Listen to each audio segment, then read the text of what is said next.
Chapter 243. It was too fast and too urgent. Fang Yingying realized that the situation was not good and rushed over to pick her up. She was about to hit the ground halfway. Whether it was Xianxia of the Ministry of Arms or Yi Rou, their full speed was not something that ordinary people could catch up with. Fang Yingying wasn't weak, but he was still several levels below them. This had nothing to do with hard work but talent. Some people were born to be martial arts geniuses. Bang! A black figure rushed over from behind Fang Yingying, stepped on his shoulder and leaped over his head.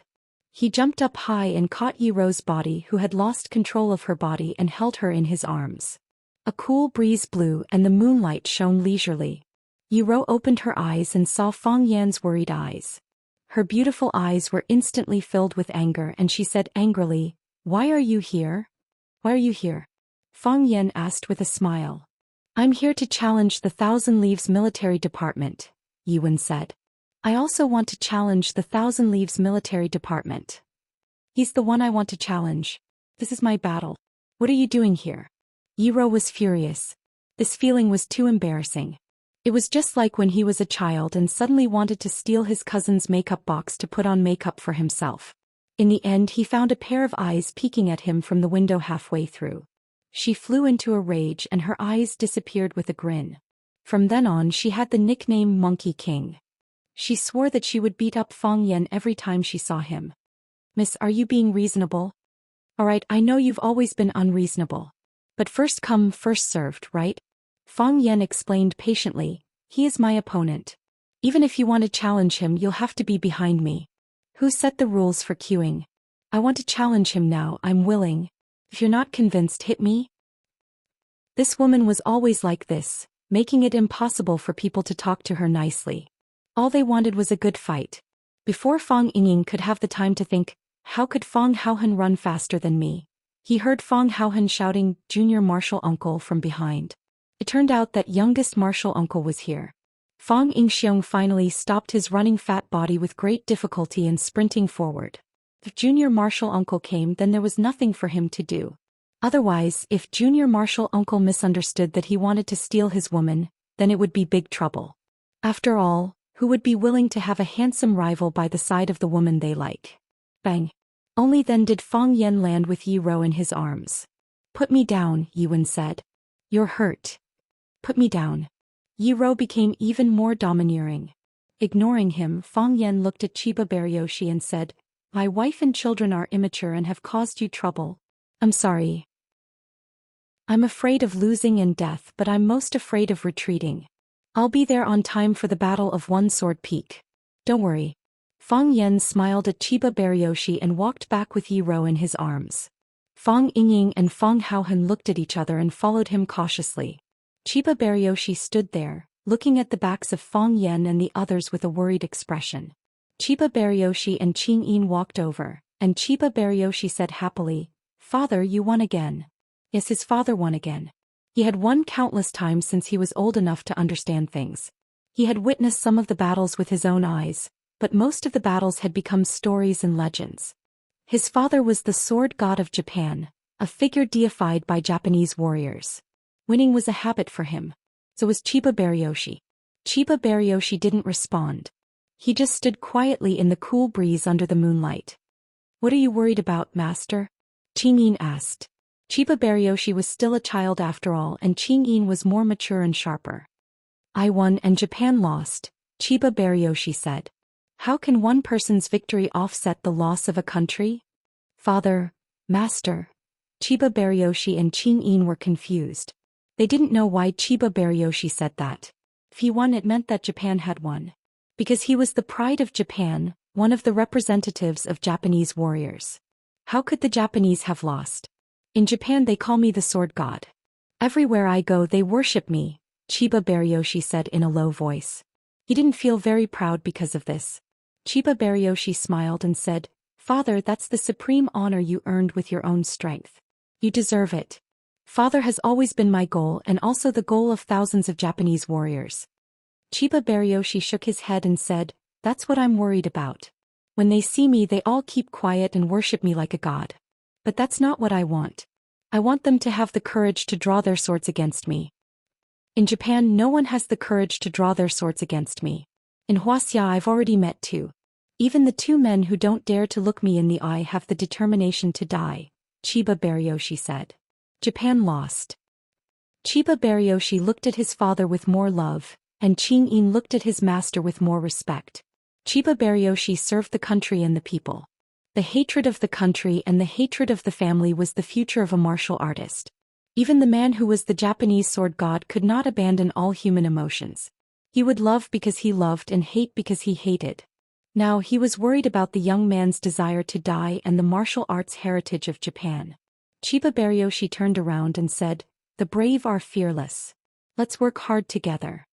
Only then did Chiba Baryoshi and Qing-in notice that there was a small hole in the back of Chiba Baryoshi's clothes. With their sharp eyes, Qing-in and Chiba Baryoshi could see the dazzling red line. The two of them sucked in a cold breath at the same time. "Father, are you hurt?" Chiba Baryoshi cried in surprise. As far as he could remember, he had never seen his father get hurt. Never had. The sword god is still a human. How can a human not be hurt? Chiba Baryoshi's calm voice came. Rosefinch High School. In the courtyard of the villa. "Take off your clothes," Fong Yen said. "No," Yiro said. "Take off your clothes." "No." "Yiro, have you noticed? When we talk we have to say the same thing several times." Fong Yen looked at the unreasonable Yiro helplessly and said, "I noticed." Fong Haohan raised his hand happily, feeling proud of his smart brain and wise eyes. Slap. Fong Yinging slapped his head and scolded, "You idiot, it has nothing to do with you. They are flirting, why are you getting involved? From now on, shut your stupid mouth." Yiro stared at Fong Yen with sharp eyes and said, "Fong Yen, don't think you can take advantage of me because I'm hurt. You may not be my match in a fight." "Who wants to fight with you?" Fong Yen said angrily. "You're hurt. You're bleeding. You were slapped by that old psycho from Chiba Baryoshi. I have to see where you're hurt so I can apply medicine for you." "What does it have to do with you?" Yiro said with disdain. She pushed Fong Yen away and said, "Don't put your face too close to me. I'm afraid it will affect my appetite and aggravate my injury." Then she turned around and was about to leave. "Yiro, stop the F***ck. Fong Yen shouted. He felt that his little universe was about to explode. What kind of woman is she? Is this kind of woman still a woman? Can you be affectionate just for once? Can you be humble for once? Can you be infinitely shy for once? Isn't it said that injured women are the most vulnerable? That old psycho from Chiba Baryoshi clearly slapped her, but why is she still so strong?" Yiro suddenly turned around and shouted, "Fong Yen, what did you just say?" Fong Yan's heroic appearance suddenly disappeared and he said timidly, "I said please wait. Even if you want to leave you have to take the medicine I gave you." He winked at Fong Yingying. Fong Yingying ran into the room and took out a bottle of powder from Junior Marshal Uncle's private collection. After thinking for a while he took out 2 more bottles, then 3. "I'll tell my mom what you just said," Yiro said. Fong Yen felt that this woman was too vengeful. Fong Yen gave the powder to Yiro and said, "Apply half of it externally and take the other half with water. You will be fine as long as all the clotted blood is drained out." Yiro hesitated for a while, grabbed the bottle and turned around and walked into the darkness. Fong Yen walked her to the door of the small courtyard and sighed as he looked at Yiro's back. The two of them always used this strange way to get along. If they didn't quarrel or beat each other, they didn't know what to do.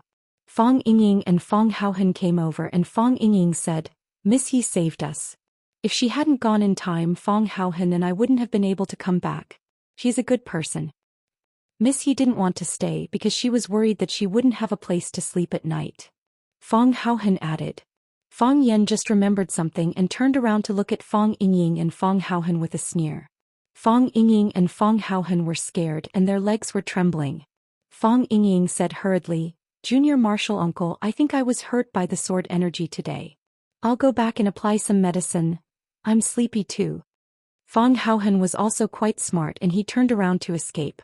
Fong Yen quickly blocked in front of them and both of his hands were flying, slapping Fong Yingying and Fong Haohan's heads non-stop and scolded, "You two idiots, leave the fighting to the women.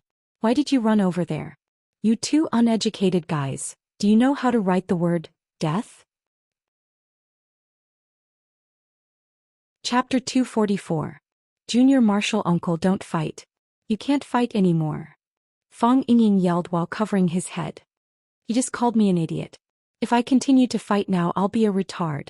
If I had known earlier, I would have fought with the old monster of the Chiba army. Even if I was killed by him with a sword, I would still be proud if I died like this. Fang Yan sneered and said, You want to fight with the Chiba army with your mediocre skills? Others are fighting with their lives, but you're going to die. You just want to say that Miss Yi is better than us. Fang Yingying said anxiously. After saying that, he immediately realized what a stupid thing he had said. He hurriedly said, Of course, your way of thinking is completely correct. Who is Miss Yi? She is a first-class master in Wuxia. She is invincible in the world. Except for Junior Martial Uncle, who can last 3 rounds with her. Fang Yan was too lazy to fight these 2 rascals anymore. He asked Fang Haohen to get water for him to wash his hands. These 2 guys hadn't washed their hair for a long time. Their hair was greasy and Fang Yan's palms were covered with that sticky substance. What? Do you think being killed by the Chiba army is something to be proud of? Fang Yan looked at Fang Yingying and asked. I didn't mean that, Fang Yingying explained with a smile. In my beautiful imagination, of course, it would be more glorious if I killed the Chiba army. But we can't do it. Last time, Junior Martial Uncle said that he couldn't make a move when he saw him. I even laughed at Junior Martial Uncle in my heart for exaggerating and saying that the old guy was too powerful. Pa. Fang Yan couldn't help but slap Fang Yingying's head again and scolded, What right do you have to laugh at me in your heart? Can you judge more accurately than me with your greasy eyelids that can't see 3 meters away? Yes. Fang Yingying nodded again and again. He said the wrong thing again. This slap was worth it. Junior Martial Uncle is right. I had a little doubt before, but after I practiced it myself, I found that the old guy was just standing there casually. I didn't know where to attack him. Is this the master of the wall stage? Isn't he too powerful? Of course, young Martial Uncle's foresight is even sharper. Even though it was the first time he met him, he already knew everything about him. Fang Yan shook his head and said with a wry smile, If I was really that powerful, would you and Fang Haohen risk your life to fight him? Fang Yingxiong opened his mouth and said, We asked him to risk our lives because Fang Haohen and I felt that how could we use a butcher's knife to kill a chicken? It's a waste of resources. Fang Haohen and I will get rid of him first so that after Junior Martial Uncle defeats him, others will say that you are bullying the weak. It's not worth it. Fang Yan washed his hands in the basin that Fang Haohen brought over.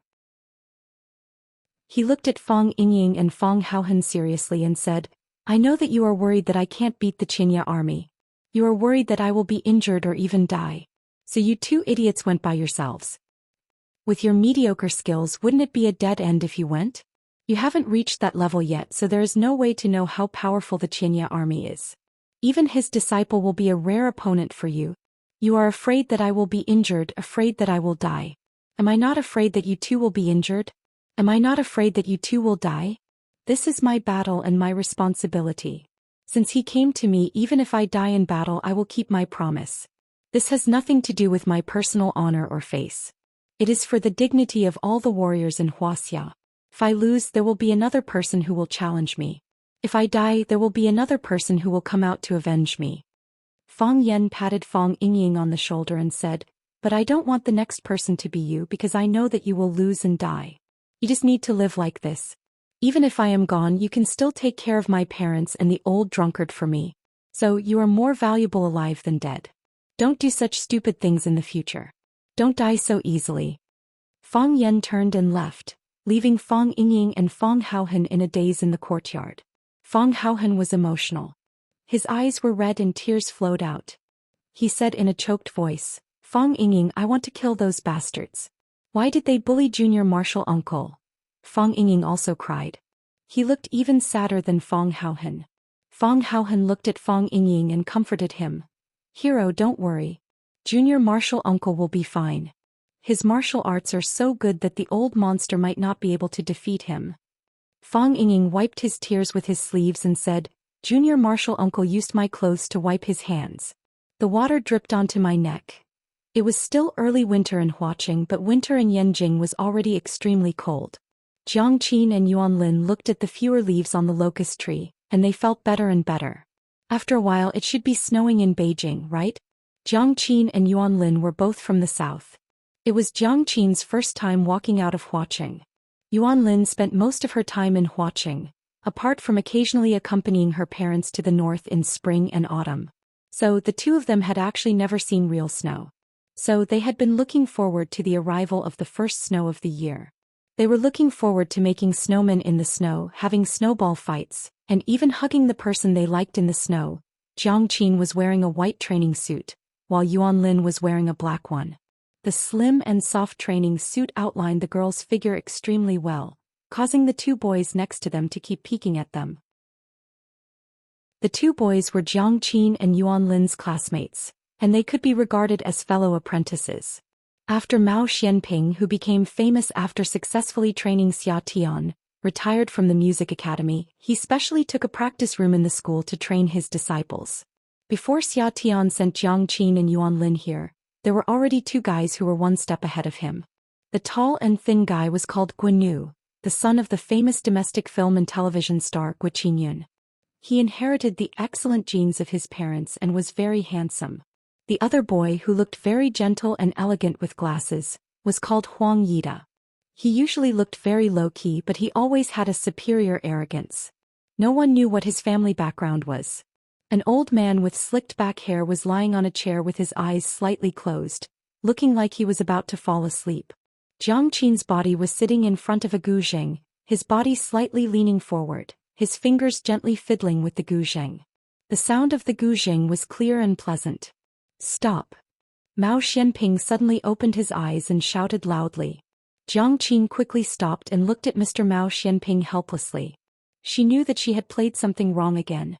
Mr. Mao Xianping was very strict with his apprentices, and he treated Jiang Qin and Yuan Lin equally. He did not care about their feelings when he reprimanded them. "Jiang Qin, do you know where you went wrong?" Mao Xianping jumped up from the chair, walked to Jiang Qin and asked. Jiang Qin thought for a moment and said, "Teacher, I don't know." If you said you didn't know, the teacher would be angry. If you answered wrong, the teacher would be even angrier. Therefore, Jiang Qin chose an answer that would not make the teacher angry. "What song did you play?" "Zen Heart of Clouds and Water." "What is Zen Heart of Clouds and Water?" The sound of the guzheng was like the gurgling of water, the sparse shadow of the bamboo forest, and the reflection of the spring stone. From the sound of the guzheng, we need to understand the great Buddha Dharma and great freedom. I know that you are a new student, so I don't ask you to play the great Buddha Dharma and great freedom. But tell me, where are your clouds? Where is the water? There are no clouds and no water. How can it be called Zen Heart of Clouds and Water? Jiang Qin looked ashamed and said, "Mr. Mao, I'm sorry. I was too anxious." Mao Xuanping's face softened a little and he shouted, "Guanyu, give us a demonstration." Guanyu walked to Jiang Qin and said with a smile, "Mr. Mao, don't be angry. Junior sister has just come here, and it's already very good for her to achieve such a result. When I first came here, I was not as good as them. At that time you were so angry that you hit me with a stick. Have you forgotten?" Guanyu looked at Jiang Qin again and said, "Junior sister, don't be nervous. The teacher is strict with you because he has too high expectations for you. If it were an ordinary student, it would be very good if he could learn the skill of plucking and know the whole music score in this period of time. How dare I ask him to play a complete song?" Jiang Qin was very grateful to Guanyu for helping her out. She gave the chair to Guanyu and said with a smile, "Thank you." Guanyu smiled and sat down in front of the guzheng.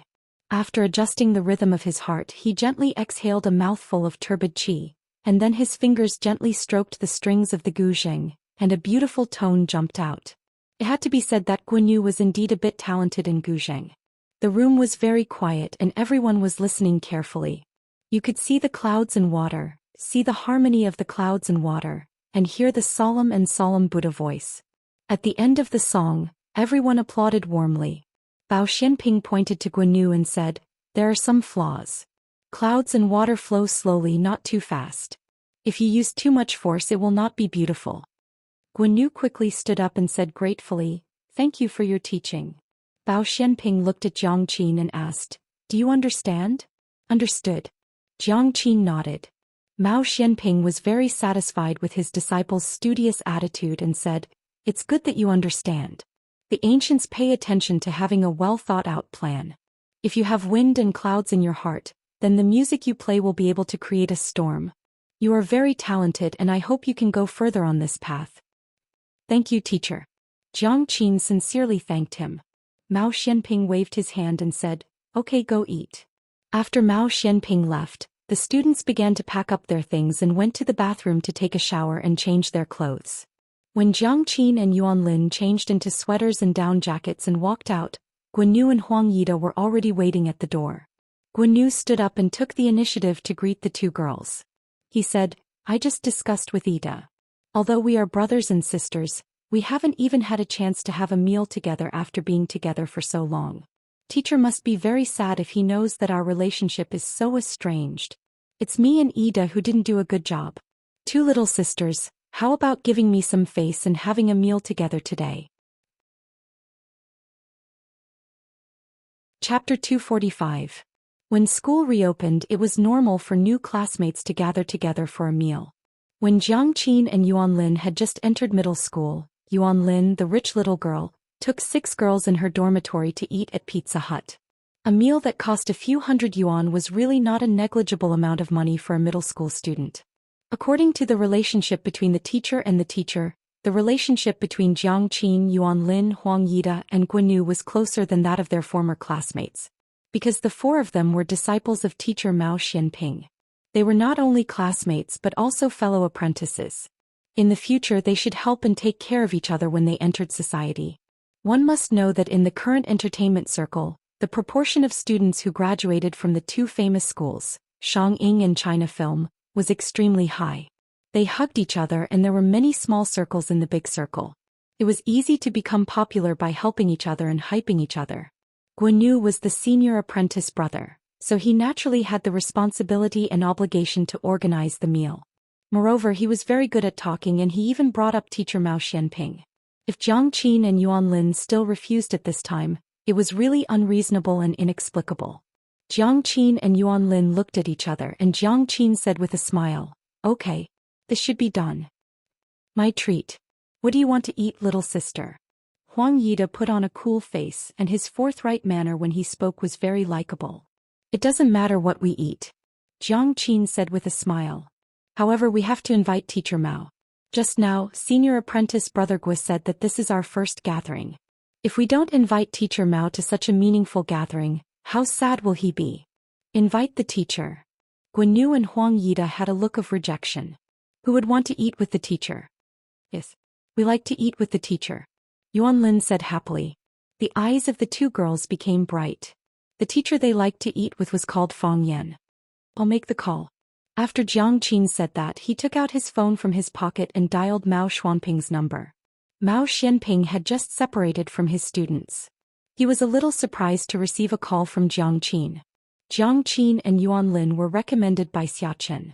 He valued Xiachen a lot and he valued Jiang Qin and Yuan Lin as well. After listening to Jiang Qin's words, Mao Xianping smiled and thanked him, but he still refused the students' invitation to dinner. He was a very famous musician in the country and had endless social engagements every day. Tonight's dinner had been arranged a week ago. After hanging up the phone, Jiang Qin put his mobile phone into his small bag. He looked at Guanyu and said, Senior brother Gua, teacher Mao has no time tonight. Ask us out next time. Then let's eat first. Guanyu looked regretful but he was overjoyed in his heart. That's not good, said Jiang Qin. Since teacher Mao said next time, let's wait until next time. Yuan Lin and I are going to meet a friend. Yes. We made an appointment in advance.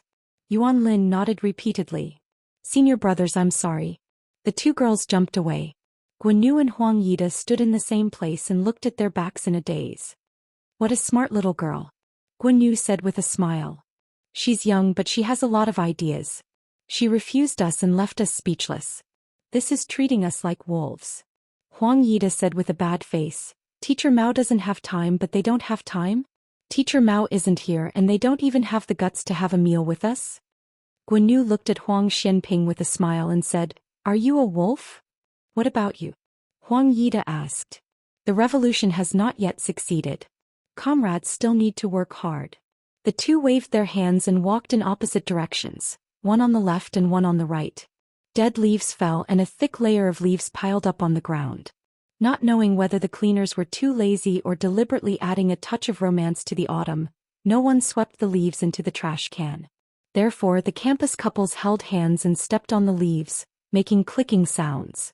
Every step made people feel happy and joyful. The naughty girl ran on the leaves, and with a kick of her toes, countless leaves flew all over the sky. Xianxia also liked to kick the leaves. Every step she took, she stepped deeply and then kicked the leaves in front of her toes out. It was as if she wanted to kick out the troubles in her heart. You don't like them? Yuanlin took Xianxia's hand and walked quietly on her right side. What? Xianxia was thinking about her own thoughts and didn't hear her friend's words clearly. Yuanlin was a little angry and raised her voice and said, I asked you if you don't like Guanyu and Huang Yida. Xianxia thought about it and said, It's not that I don't like them, but it's not that I like them. You probably don't like them? Otherwise, why did people say that you refused to have a meal with your classmates? Yuanlin, you didn't notice that when you were playing the zither, Huang Yida looked at you with a strange look. I noticed it too. When you were playing the zither, Guanyu looked at you with a strange look. It was as if he blinked his eyelashes and there would be tenderness and honey falling out. I thought I was the only one who had such a feeling. Turned out that you also had. Xianxia looked at Yuanlin and said, We are still young, don't think about love. Since we chose to learn classical instruments, since teacher Fang Yan and sister Xia Tian have such high expectations for us, then we must do our best and not let them down. Yuanlin sneered and said, Teacher Fang Yan doesn't have any expectations for us. He said that if we can't hold on, we can pack up and come back at any time. It's not necessary to become a musician. But sister Xia Tian has great expectations for us. She is still learning the zither and she works harder than us. If the object of love is Fang Yan, you won't say that you are too young to fall in love, right? You damn girl, I'll tear your mouth. Xianxia angrily rushed towards Yuanlin. The two girls played in the leaves for a while and then walked side by side again, panting. It's strange, Xianxia said. When I was at school, I always felt that those boys were too naive and not as mature as teacher Fang Yan. Now that I'm here, I feel that Guanyu and Huang Yida are really boring to put on airs all day. I think so too. Yuanlin nodded. Why do I always find them unpleasant? I want to rush up and beat them up. Bless. The two girls sighed softly. I don't know when I can see teacher Fang Wei again, Xianxia said.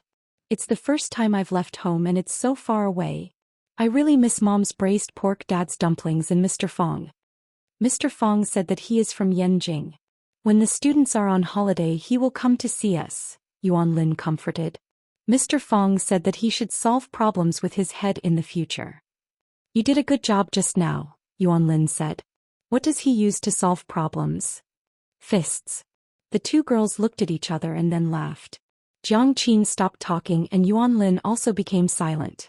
Hand in hand they walked towards the bustling streets. That way they could show that they were not too lonely in this city. Number 3. Lu Jing, go and stop number 3. Number 28 is going to make a layup, stop him. Huang Haoren, go. In order to cultivate students' moral, intellectual and physical development, the school often held some competitions. The current one was the Rosefinch Senior High School Interschool Basketball Competition. This was the first round of the preliminary competition.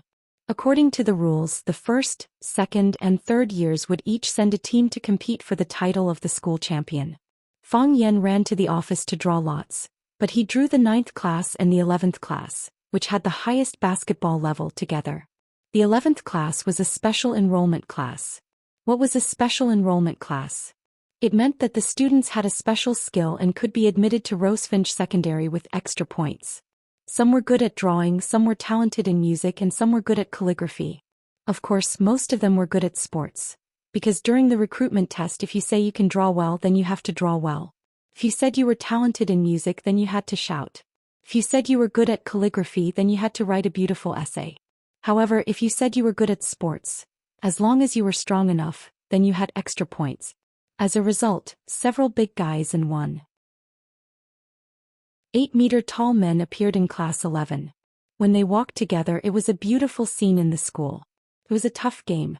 Class 9 didn't have any good basketball players to begin with, and they couldn't miss school activities either. The team of 5 was barely made up by Fang Yan. The only substitute was only able to make up the team because of his height. He said he couldn't play basketball, but Fang Yan didn't believe him. Or rather, he didn't want to believe him. He tried it on the court, and when he got nervous he ran away with the ball in his hands. Fang Yan had to believe it. It was only the third quarter and the score was already more than 30 points.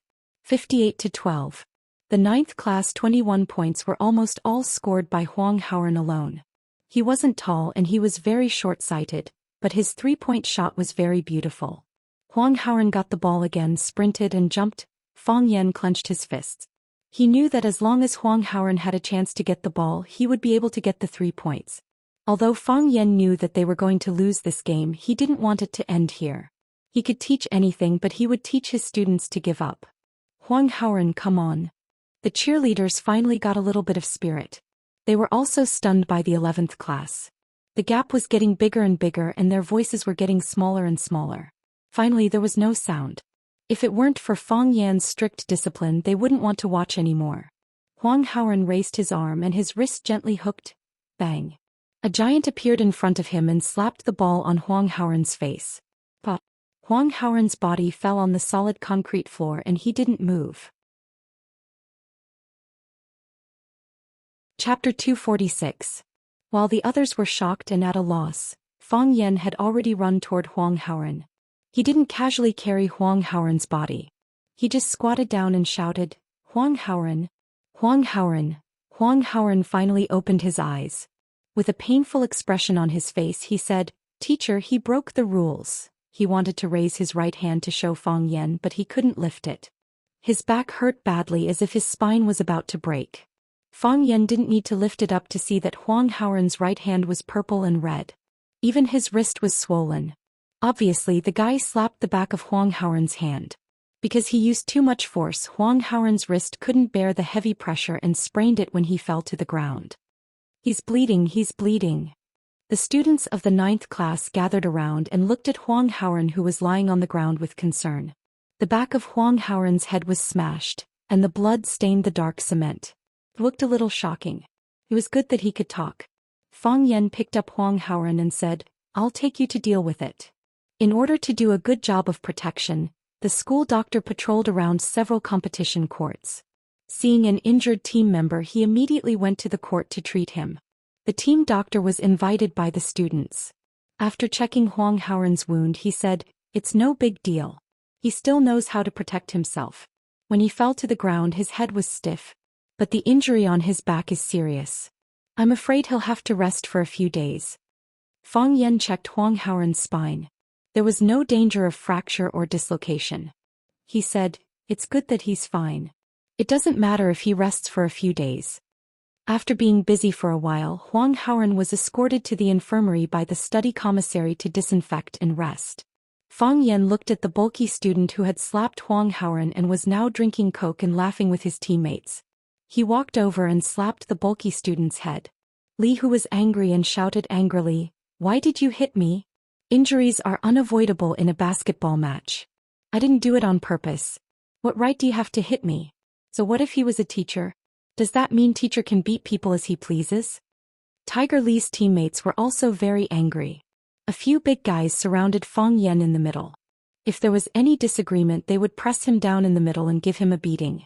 Science and technology were getting more and more advanced, but the reverence students had for their teachers and knowledge was getting weaker and weaker. In this day and age, if you dared to run in front of any student and say, Teacher for a day, father for life, they would spit apple juice at you and call you an idiot. You want to be my father? It's more like I am your father. Fang Yan's face was very calm. He looked at Tiger Li and said, I hit your head not because you injured your classmate. Of course, I am really angry about you breaking the rules and injuring your classmate. If you say you didn't mean it, I believe you. However, even if you are playing against each other because of your foul, a classmate fell to the ground and got injured. Shouldn't you go over and help him up and apologize? He is not my teammate. He is your classmate, not your enemy. Even if you are standing on the same court, it doesn't mean that you are life and death enemies. Because of your foul, a classmate is lying on the ground bleeding. You are drinking Coke and joking with your classmate. Because the person lying on the ground is not you, the person who is bleeding is not you, so you can have a clear conscience and act without any scruples? I was angry and hit you because of this reason, not because you said it was an unintentional foul that caused a student to get injured. Mr. Fong, what you said is too much. A middle-aged man wearing a Rockets jersey was sitting under a tree. He was dismissive of Fong Yan's words. It is normal to get injured in a basketball game. Even in the NBA, don't big-name stars often get injured and have to have surgery? They're still kids, so it's understandable that they don't think about things as comprehensively. If you use your own standards to demand things from them and then use your identity as a teacher to beat someone up, do you believe that I'll go to the school and report that you're physically punishing students? The person who spoke was Gu Xini, the homeroom teacher of class 11. He is also a basketball enthusiast and usually fights with people. From his outfit today, it can be seen that he should be a die-hard supporter of the Rockets. Gu Xini doesn't like Fong Yan very much. The first reason is naturally because of jealousy. They were all the homeroom teachers of the Year 1 students. Why was it that they were unknown while the newcomer Fong Yan stood out from the rest and his name was known by everyone in the school? Moreover, the school leaders asked Fong Yan to give a lecture to the first-year students. This is undoubtedly a slap in the face of all the first-year teachers. In the eyes of the school leaders, he is far better than the teachers. What was even more depressing was that the total score of Class 9 was not that far behind that of Class 11. But after Fong Yan's arrival, Class 1's Chinese and Literature became the first in the whole grade, even surpassing Class 1, the top class. Their scores in other subjects also improved significantly, and their overall score was ranked in the top 5 in the whole school.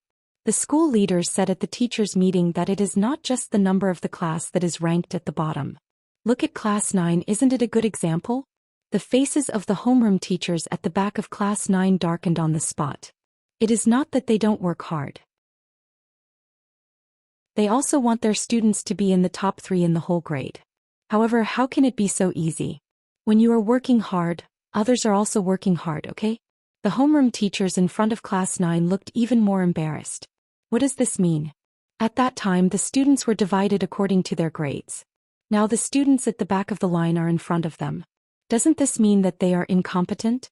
At that time, Fong Yan was also sitting at the meeting, and he could feel the murderous look in everyone's eyes.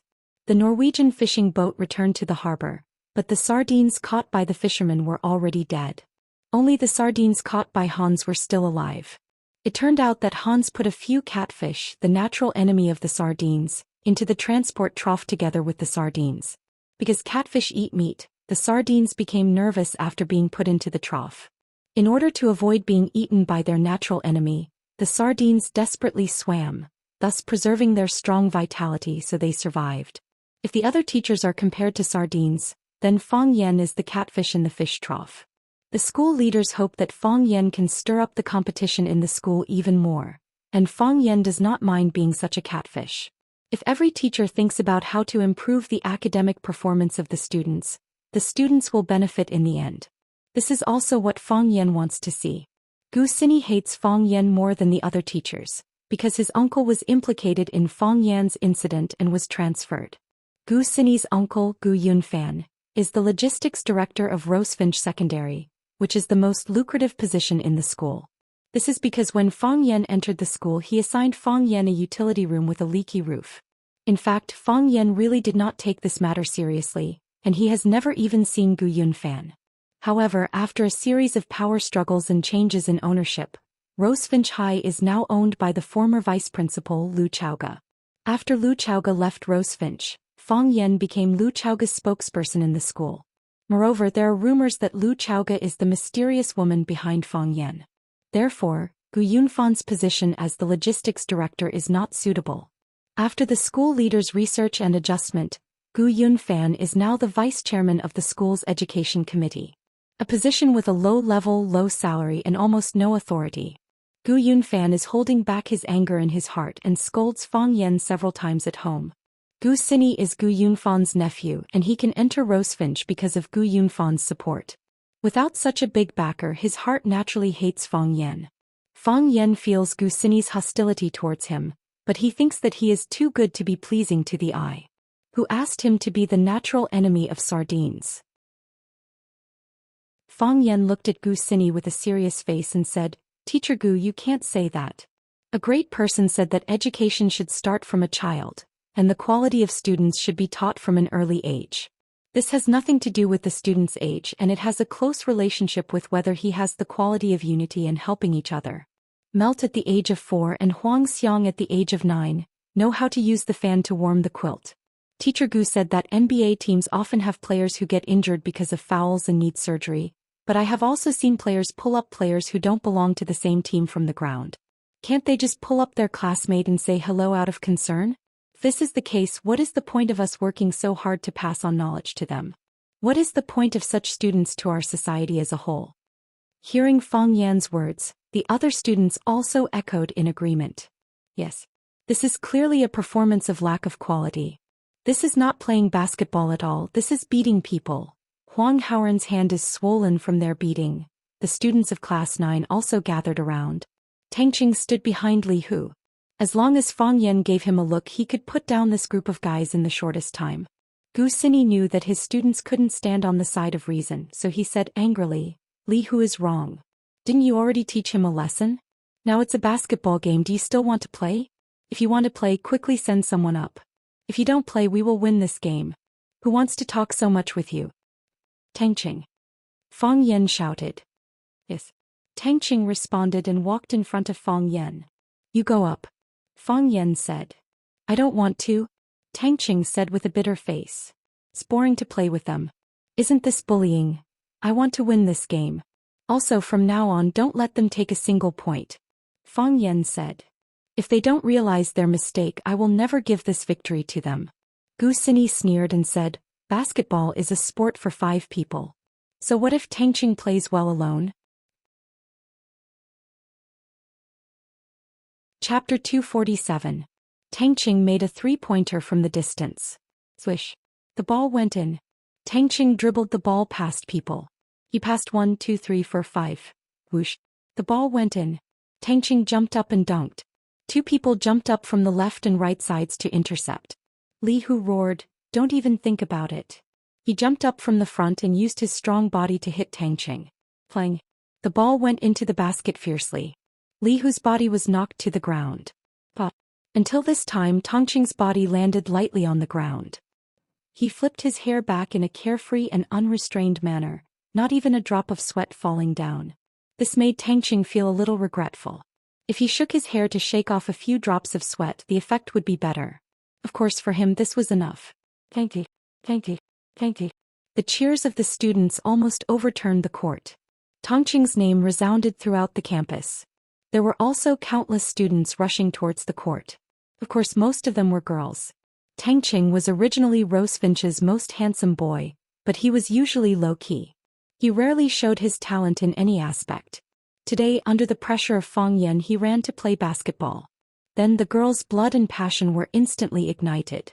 Handsome facial features, strong body, extreme speed when running, elegance when dribbling the ball, dominance when doing a slam dunk. God, how could there be such a handsome boy? They fainted.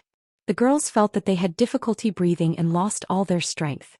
Tangqing was originally unwilling to play. As a warrior who practiced internal martial arts, he felt that playing basketball with these guys was bullying. This was also the reason why he was absent from this game. Before, Fang Yan did not think of letting Tangqing play because Tangqing would lose his competitive spirit when he played. He could win the whole game by himself. The existence of other teammates was meaningless. At that time, this competition would become his own game, and it would be quite boring for the others to play. However, after Huang Haoren got injured, Fang Yan decided to teach those who didn't know how to respect others a lesson. If they don't reflect on their actions, they don't deserve the glory of victory. Sure enough, after Tangqing left the stage, the situation became one-sided. Li Hu fell to the concrete floor under the blue net. The basketball fell from the blue net and landed heavily on his body. Li Hu gasped for air, feeling his heart beating fiercely. He looked at Tangqing with fear in his eyes. It was too terrifying. It was too terrifying. He couldn't stop him if he wanted to, couldn't catch up to him if he wanted to, couldn't jump high if he wanted to, and couldn't win if he wanted to. This was the first time he felt so powerless on the court. They were like a group of children, and Tangqing was like a giant among a group of children. Although they looked stronger and taller than Tangqing, they were not on the same level as Tangqing. Tangqing alone was enough. Tangqing did it alone. This was the thought of everyone in the stadium. When the ball was in their hands, Tangqing sprinted and the ball was in his hands. Then he ran quickly and left them in the dust. Finally, he scored successfully. When the ball was in Tangqing's hands, Tangqing ran quickly. They couldn't catch up with his speed at all, and then they watched him score successfully. In the last 5 minutes of the third quarter, Tangqing scored 39 points alone. He almost didn't waste time. He took the ball and ran, grabbed the ball to attack, didn't look at the long shot and turned and ran after the shot. When Li Hu and the others were still staring at the trajectory of the basketball and praying that the ball wouldn't go in, he had already run to the side to defend. The only thing the Class 11 players could do was to waste more time when they were serving or dribbling the ball. They wanted to finish the third quarter as soon as possible. It was too exciting and they felt that they couldn't bear it. Moreover, as Fang Yan said after Tangqing played, the Class 11 players didn't get a single point. Except when they were serving, they didn't even have a chance to touch the basketball. The muscles on Gu Xini's face twitched and he roared angrily, "This is cheating. It's cheating with Kung Fu." Fang Yan sneered and said, "You don't even know what Kung Fu is and you say it's cheating? Ordinary people can't do it at all." "Yes, Kung Fu is to make ordinary people superhuman," Fang Yan said. "Strengthening the body is also Kung Fu. Improve your speed, exercise your physique, strengthen your jumping ability. As long as Tangqing doesn't foul, everything he does on the court is reasonable. Possible. I hope that every player in the Chinese football team knows Kung Fu. Then they can go out of Asia to the world and win every World Cup. At that time, will the opponents from other countries say that it's a foul just because they know Kung Fu? Unreasonable." Gu Xini left angrily. He didn't want to watch the game anymore. Fang Yan looked at the Class 9 students around Tangqing thoughtfully. It seems that it's time to let them develop morally, intellectually and physically. In the principal's office, Zhang Xiaofeng looked at Fang Yan and said, "It's just a game, the students are injured, it's not good." "It's because the students were injured, that's why I'm so angry," Fang Yan explained. "Principal Zhang, you know I'm not a stingy man. Even though Director Gu assigned me a utility room, I never held a grudge against him. I didn't expect that they would hold a grudge against me. Isn't this unfair to me? How can there be absolute fairness in this world?" Zhang Xiaofeng said with a smile. "Tell me, what do you want to do?" "I want to change the morning self-study time to sports training," Fang Yan said. Zhang Xiaofeng pondered for a moment and said, "The school has 2 PE classes every week and there is a break every morning. Principal Zhang, 2 PE classes a week is absolutely not enough. It doesn't improve the students' physique. Everyone should be lazy during the 20-minute break, and it's easy to be perfunctorily passed by them. What's your idea?" "I want to take them to learn Tai Chi," Fang Yan said. "Tai Chi has a good effect of strengthening the body, and the movements are gentle, neither too fast nor too slow. It won't let the students do difficult movements and cause strain. It can dredge the meridians, eliminate stress, concentrate the spirit and improve the students' learning ability." Zhang Xiaofeng thought for a while and said, "I can't promise you, because it's too risky. Even if I'm the principal of the school, I don't have the right to change the students' learning subjects at will. However, you can try it in Class 9. If the effect is really obvious, we will report it to the leader and promote it to the whole school." "Thank you, Principal Zhang," Fang Yan said. This was the purpose of his coming. He didn't think about implementing it to the whole school at once. There was always a gradual process of doing things. After Fang Yan left, Zhang Xiaofeng sat on the chair and thought for a while. He called the secretary in and said, "Please invite the vice principals to my office to discuss the job transfer of Comrade Gu Yunfan." Gu Yunfan secretly held a grudge against Fang Yan. Gu Xini, because he didn't like Fang Yan, actually took the initiative to provoke the students of the 2 classes. This made Zhang Xiaofeng very dissatisfied. Presumably, Fang Yan also had a lot of anger in his heart. Although Fang Yan didn't put forward any suggestions on how to deal with Gu Yunfan, it seemed that nothing had happened. However, since Lu Chaoge put him in this position, he would help Fang Yan solve some unnecessary troubles. Fang Yan said that he wasn't a stingy person. However, in Zhang Xiaofeng's heart he didn't believe Fang Yan's words. Where there are people there's Jianghu. Where there's Jianghu there's fighting. The school was no exception. The next day after the game, during the students' morning reading time, Fang Yan took the students to the playground to run. Fang Yan's plan was to run for 10 minutes to exercise, and then take the students to learn Tai Chi in the rest of the time. Fang Yan, who was dressed in white, took the students in white to run and practice Tai Chi, which once again became a hot topic of discussion in the school. 1 tael of gold for 1 incense. The best incense was more expensive than gold. The office was spacious but also simple. There wasn't even a desk, a chair, or even a bookcase. Most of the space was blank. However, in a copper stove in the corner of the room, spices that were more expensive than gold were burning. A graceful and beautiful young woman was lying on a chair, casually flipping through a fashion magazine. The office door was pushed open and a woman in black walked in with her head held high. She didn't say a word and just handed over the folder that she had prepared in her hand. The young woman took the folder and glanced at it. She said indifferently, "No matter how cunning a fox is, it can't hide the stench on its body. Give the kid a copy of the folder." The woman in black was stunned and said, "They dared to make a move on Mississippi. Don't we need to directly eliminate them?" The woman closed the magazine in her hand and put it on the table in front of her. She said, "Aren't we already doing this? But he's only one person. If he can't even do this kind of thing well, what right does he have to bear my daughter's love?" The young woman asked. "Etienne has never been wronged like this before, never. If he were to take revenge, Etienne would probably be happier, right? What woman doesn't want the man she likes to kill the demon that imprisoned her?" "I understand." The woman in black responded and left with the folder. The young woman stood up and stood in front of the floor-to-ceiling window. The light was bright and beautiful and her temperament was otherworldly. However, her eyes were bitingly cold and fierce. She was very angry. Chapter 248. Are you saying that you and Xiaoga aren't in that kind of relationship? Grandma looked disappointed. She had only taken 2 bites of the porridge in her bowl, and she had already lost her appetite. Putting down her bowl and chopsticks, she looked at Fang Yan eagerly, waiting for him to explain. No. Fang Yan shook his head. He was having a good time himself. He used to be afraid that his grandpa would pull him into the study to test him on strange knowledge and talk about principles that he would never understand. After Fang Yan became a teacher himself, he no longer had to worry about that. Grandpa would still test him on some obscure knowledge and talk about principles that would never go out of style. However, he no longer had any feelings of rejection or fear. If he could answer the questions, he would answer them properly. If he couldn't, he would humbly ask Grandpa for advice. He no longer hated the principles that he had disdained before, and he could even chew on some of them. Fang Yan reflected on the question carefully and tried to find the answer. The answer he came up with surprised even himself. He had grown up. In the past, when he faced his grandfather, he avoided it with the mentality of a child of the younger generation. Every kid was afraid of their elders. Now that he was facing his grandfather, he was interacting and treating him as an equal adult. "How can I not be?" said his grandma. "Xiaoga is such a good girl and I like the 2 of you from the bottom of my heart. Do you not like her or does she not like you? If she doesn't like you, you can try harder. A good girl is afraid of a clingy man. That's how your grandpa got me." Lu Wang, who was eating his porridge, choked.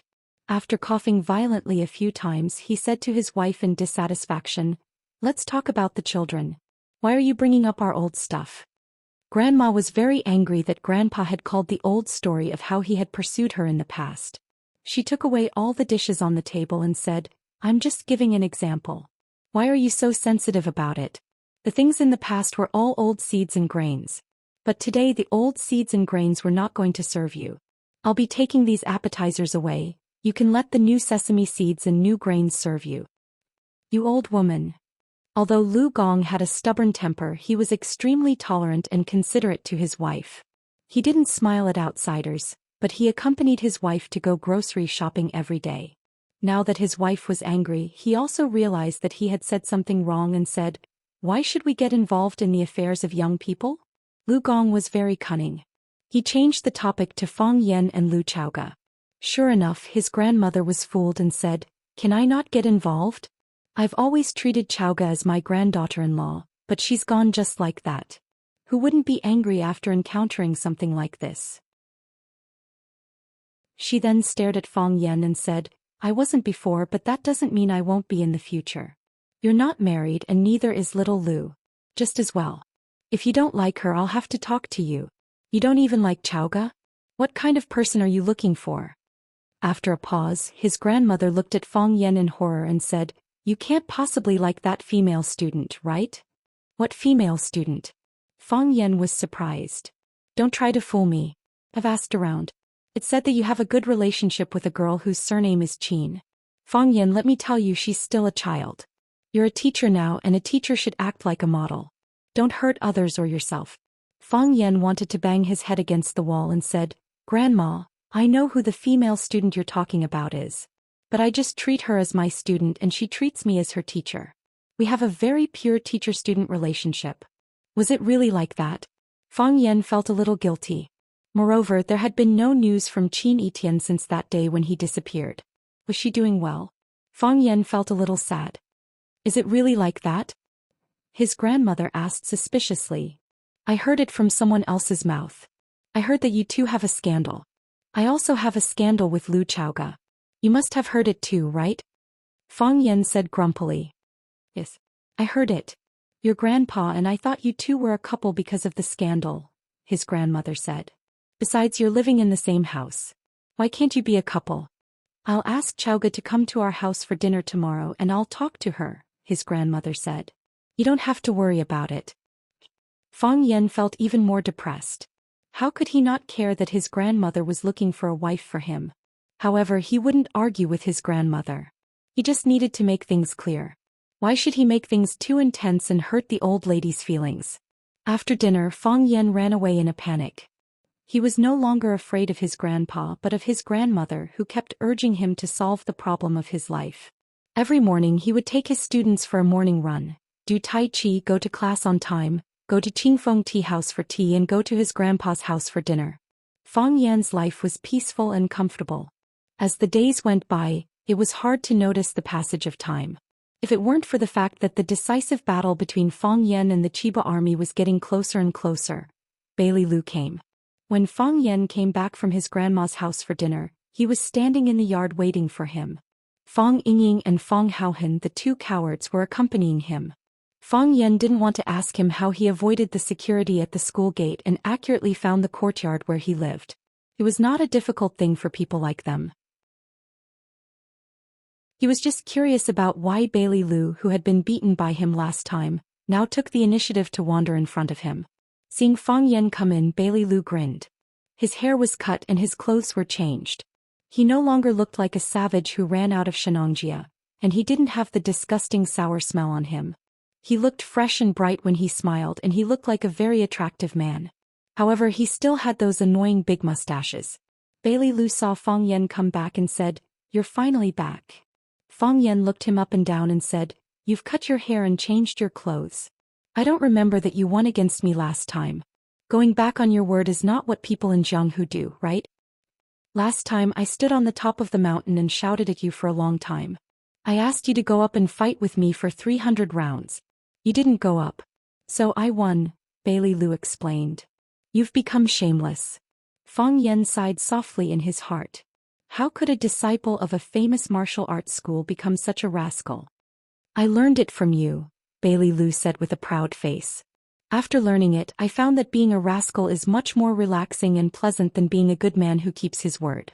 I've decided to take this kind of rascal route in the future." Fang Yan was too lazy to talk to this guy who followed him and ate his dust. He asked, "Say it. What are you doing here?" "I'm here to challenge you," Bailey Lu said. Fang Yan's eyes turned cold and he said, "Are you serious? I'm standing in front of you. How can I not be serious?" Before Bailey Lu's voice died away, he had already rushed towards Fang Yan. Since he wanted to be a rascal, he would be a rascal to the end. Attacking first without greeting was the style of a rascal. Bailey Lu did not bring his big wine pot this time, but his fists were waving vigorously. A pair of iron fists were clenched and smashed towards Fang Yan's head. One punch could probably smash Fang Yan's head into pieces. Fang Yan also took the initiative to rush towards Bailey Lu. He did not use the advantage of Tai Chi to overcome hardness with softness. Instead, he met force with force and wanted to send Bailey Lu flying with a heavy punch. Boom! Their fists collided. Bailey Lu's feet did not move, but the shoes under his feet rolled up the bluestone bricks on the ground. The bricks flew in the air as if there was something on the ground that pushed them up with great force. Clang! Bailey Lu's back knocked down several pots of flowers and plants. Fang Yan's body trembled as he watched. This guy had to beat him up. Otherwise he would not be able to explain to Lu Chaoga the woman who was crazy about flowers. Bailey Lu looked at Fang Yan who was standing in the same place and looking at him angrily. He laughed wildly and said, "That was fun. Let's do it again." As soon as his voice fell, his body rushed towards Fang Yan again. Fang Yan was not polite. His body rushed straight towards Bailey Lu. Bailey Lu's fist hit Fang Yan's chest and Fang Yan's hook hit Bailey Lu's stomach. Although Bailey Lu had the title of Divine Fist, his strength was not as good as Fang Yan's. Bailey Lu's body retreated and Fang Yan closed in step by step. Seeing that Bailey Lu was about to retreat to the corner of the courtyard wall, Fang Yan kicked out with lightning speed. Clang! Bailey Lu's body hit the courtyard wall firmly. Kacha kacha! The dust on the courtyard wall shook off and then a large number of cracks appeared. Fang Yan's fist was still pressed on Bailey Lu's stomach and he pushed back heavily. The courtyard wall collapsed and a big hole appeared. Bailey Lu was actually punched out of the courtyard by Fang Yan. Dust flew and even the plants on the wall fell. Bailey Lu fell to the ground and the bricks and various green plants that fell later buried his body. Fang Yingying and Fang Haohan both gasped at the same time. This was a school. Was it really okay for them to fight like this? Fang Yan did not stop. He lifted the well cover in the courtyard with both hands and threw it at the stone mountain where Bailey Lu was lying. Boom! The well cover was too heavy and it crushed a lot of bricks and plants. If it was an ordinary person, his bones would have been crushed. This big well cover was on the top, which was equivalent to burying Bailey Lu alive. Chapter 249. The pile of stones was silent, as if Bailey Lu had been killed by the heavy manhole cover. However, Fang Yan was still vigilant. Even Fang Yingying and Fang Haohan did not believe that Bailey Lu had been killed by Junior Martial Uncle just like that. They stood behind Fang Yan and looked at the movement under the pile of stones from a distance. Boom! It was earth-shattering. The patio cover on the top suddenly bounced up and flew high into the sky with the whistling sound of the wind. The bricks that covered Bailey Lu's body also flew up, entangling and hitting each other. A huge body stood up straight from the ground. With a kick of his feet he jumped high into the air. Bailey Lu did not let them down. He jumped very high and grabbed the patio cover that was about to fall from the highest point. He held the patio cover with both hands and moved his feet in the air. He rushed towards Fang Yan who was standing in the yard. He flew over the courtyard wall and held the patio cover with both hands. He rode on the clouds and rode on the mist with great momentum. The patio cover was his weapon of attack. He was going to use the cover to kill Fang Yan directly. Whoosh! The wind was howling and the broken branches on the ground were blown up. Fallen leaves fluttered in the air like countless butterflies dancing around Fang Yan. Fang Yan stood where he was and prepared to take this attack head-on. Fang Yan, go to hell! Bailey Lu roared. He took advantage of the situation from above. He swung the patio cover and smashed it hard towards Fang Yan's head. Fang Yan punched upwards with both of his fists, and both of his fists landed on the manhole cover. Clang! Fang Yan's body became shorter for no reason. The stone slabs under his feet could not withstand the strong gravity and were crushed into powder by him. Not only that, under the constant pressure of Bailey Lu in the sky, Fang Yan's body continued to drill into the soil. Now he was up to his knees. Fang Yan's two heavy punches landed on the patio cover, and two large holes appeared on the cover. His hands were pierced through the holes as if he had made a natural chain for himself. Bailey Lu was suspended in the air, and his whole body was pressed against the patio cover. He wanted to punch Fang Yan's whole body into the soil. Exerting all his strength, he found it impossible to do so. Therefore he swung his fist and smashed it against the patio cover. Fang Yan was a nail and his fist was a nail. He was going to hammer the nails into the soil with a hammer. Fang Yan retracted his fist and punched again. Clang! Both of them swung their fists at the patio at the same time. The patio cover instantly shattered into tiny stones, and the place where they punched was also smashed into stone powder. Fang Yan's body sank again, but Bailey Lu's body was punched into the sky. Fang Yan threw the half-stone cover in his hand toward Bailey Lu in the sky. Then he exerted his strength and his whole body bounced up from the deep pit. He tiptoed and flew toward Bailey Lu who was about to land. Clang! Fang Yan kicked Bailey Lu away. Bang! Bailey Lu punched Fong Yan's stomach and Fong Yan's body flew into the air. Crack! Fong Yan lifted Bailey Lu's body and smashed him against a sweet-scented osmanthus tree in the courtyard. The osmanthus tree broke and Bailey Lu's body fell to the ground with most of the branches. Bailey Lu's face was swollen and his eyes were like panda eyes. There was a big cut on his forehead and blood dyed his cheeks and neck red. Fong Yan was also in a sorry state. His clothes were torn and tattered. He looked like a freshly baked brother sharp when he went out. Fong Yingying and Fong Haohan were afraid of getting involved, so they hid in the room and didn't dare to come out. They just peeped at the fight through the window. Fong Yan and Bailey Lu fell to the ground panting. The blood on Bailey Lu's forehead flowed into his mouth, but he didn't intend to wipe it off. He said, "I know you were injured some time ago and I know you're angry. I know you need to vent your anger to face the challenge of the Xianxia army. Fong Yingying and Fong Haohan can't do it. They're not strong enough. I'll come over and fight with you. I'll let you beat me up. Do you feel better now? You've vented your anger, haven't you? We're on the same side and it's just a matter of not changing clothes for a few months and not getting a haircut for half a year. Even the Japanese dared to bully us. We can't be careless about this. Beat them until even their mothers can't recognize them. There's nothing I can do to help you. I'll give you some confidence." Bailey Lu got up from the ground and said, "I usually think you're annoying but this time I hope you win." Bailey Lu walked away. Bailey Lu was covered in wounds. It was hard to tell where his nose and eyes were, but he held his head high and chest out, as if he were the proudest man in the world. If he hadn't leaned forward and almost fallen when he crossed the threshold of the small courtyard, he would have been a very charming chivalrous man. Fong Yan lay on the ground and didn't get up. He looked at the stars in the sky with a happy smile on his face. His body was also covered in wounds, but at this moment he was extremely calm. Fong Yingying called home to ask for help, but it was Yi Ro who came, which proved that his family was still very angry at him for running away. Yi Ro was seriously injured in the fight with the Chiba barracks.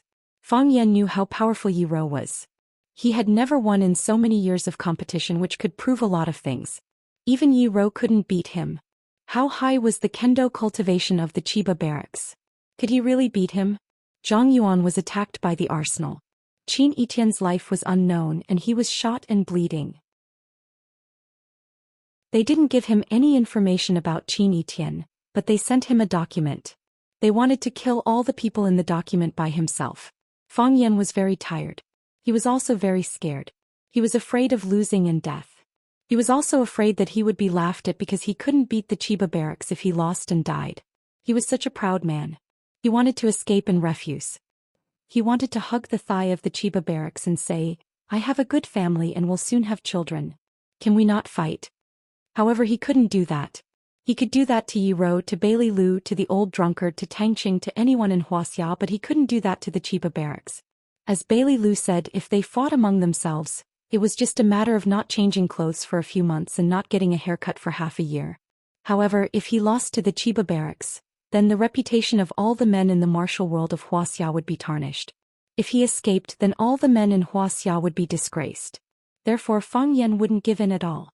He not only wanted to win, but he wanted to win fair and square. He was going to fight with his life. He was going to gamble with his life. However, he was also very, very angry. "The Chiba barracks, you bastard, you big turtle, you old monster, why did you come to me? Why didn't you choke to death when you drank water? Why didn't you eat too much? Why didn't you walk to death? Why didn't you cut off your head when you practiced swordsmanship?" Bailey Lu came at the right time and it was necessary. After this battle he felt refreshed. Now he didn't care about his family's attitude or Qin Etienne's physical condition. No matter what, he had to complete the task given by the Qin family. There was only one thought in his mind: to defeat the Chiba barracks. Fong Yingying and Fong Haohan finally came out. When they saw the big hole in the courtyard wall, both of them showed expressions of lingering fear. This made Fong Yan very regretful. Why did he give them the words heroes as their names? It was such a good word, but it had been ruined by these two cowards. Junior Marshal Uncle was lying on the ground and they didn't dare to stand.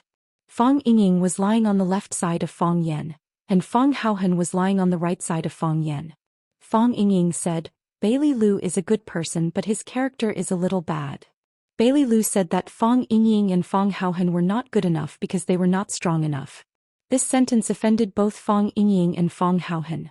They decided that they would never play with a guy like Bailey Lu, who spoke ill of others in front of others. Actually, Fang Yingxiong and I also thought of sending ourselves up to be beaten up by little Uncle Master.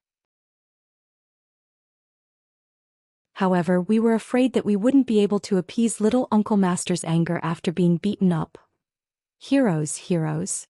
Fang Yan looked at the brightest star in the sky and said, "Tell me honestly, do you think I can defeat the Chiba barracks?"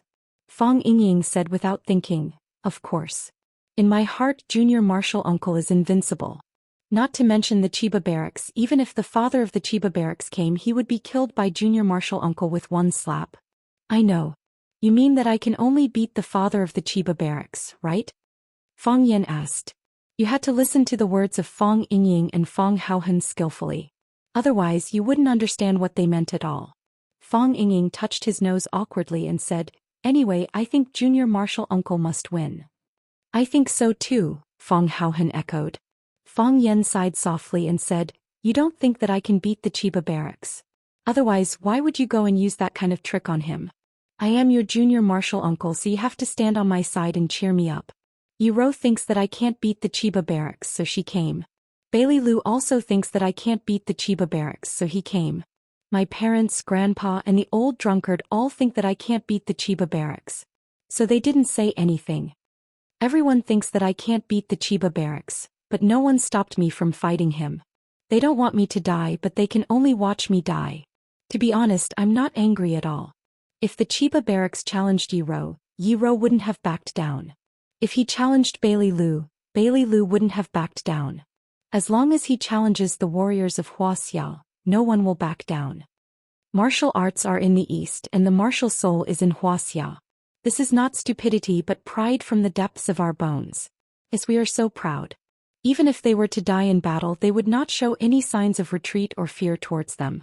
These things should only be shown on them. Fang Yingying, Fang Haohen, if I die, don't be sad for me, Fang Yan said softly, his face shining. Because I will die with pride. Fang Yingying's eyes were wet and he said in a choked voice, I know, I won't be sad, I will be proud of Junior Martial Uncle. Fang Haohen's face was full of tears, and his hands tightly grasped the grass on the ground, turning the fresh grass into grass pulp with a fragrant smell and said, Junior Martial Uncle, you are Mayan hero's idol in the past, in the future and always. Fang Yan nodded with satisfaction and said, That's it. Practice hard and help me take care of my parents. Don't think about challenging the Chiba barracks to avenge me. If you have the chance, kill his son Chiba barracks.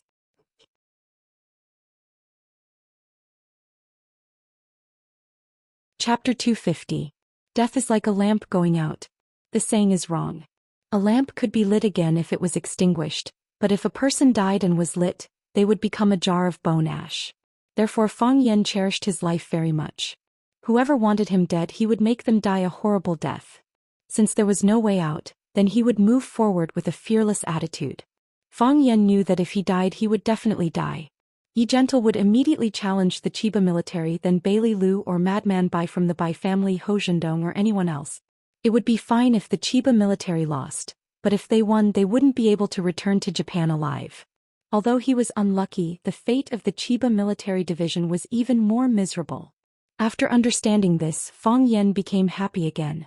With the knot in his heart resolved, Fang Yan became the normal Fang Yan again.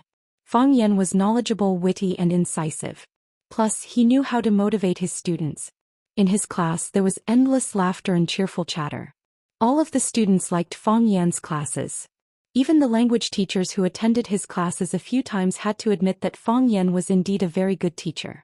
Fang Yan tried not to look at the back row of the classroom because there was an empty seat there that was very eye-catching. The weather was getting colder and colder and the students had all changed into winter clothes.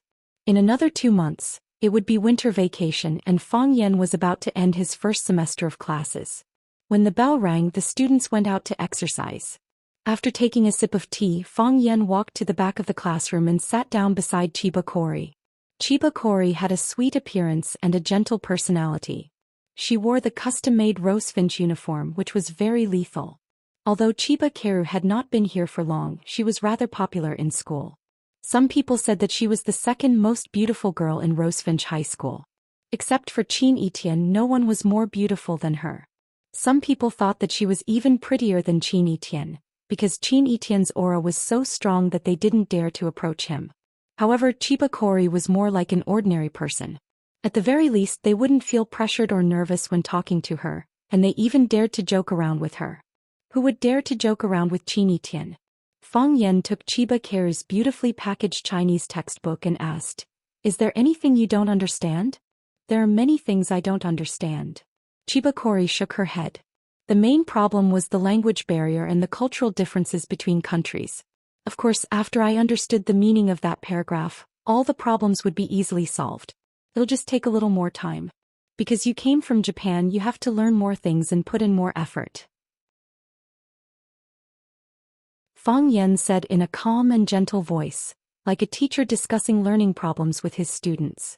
Of course, that was the truth. I know that your real hobby is the tea ceremony and you put most of your energy into it. This isn't a bad thing. On the contrary, I hope that there will be more students like you in our class. Only when you love something to the bone will you be willing to sacrifice your most precious time and unfathomable sincerity for it. Only then can you become the most outstanding talent in this field. Become the king. If you just want to improve your tea ceremony skills, you only need to learn from Qin Yitian or other tea ceremony experts. You don't need to waste time learning Chinese, mathematics, and Wuxia's politics and history that you're not interested in at all. I've seen your papers and I can tell from your handwriting that you hate them. But you did it. You don't just want to learn the tea ceremony, you also want to solve a question in your heart. What kind of Wuxia's culture can give birth to a talent like Qin Yitian? Yes. Chiba Kori didn't deny it.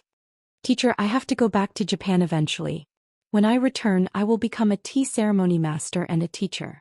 I will explain to them the long history of Wuxia's tea ceremony culture, as well as historical allusions that I'm not interested in, and what we should learn and comprehend from them.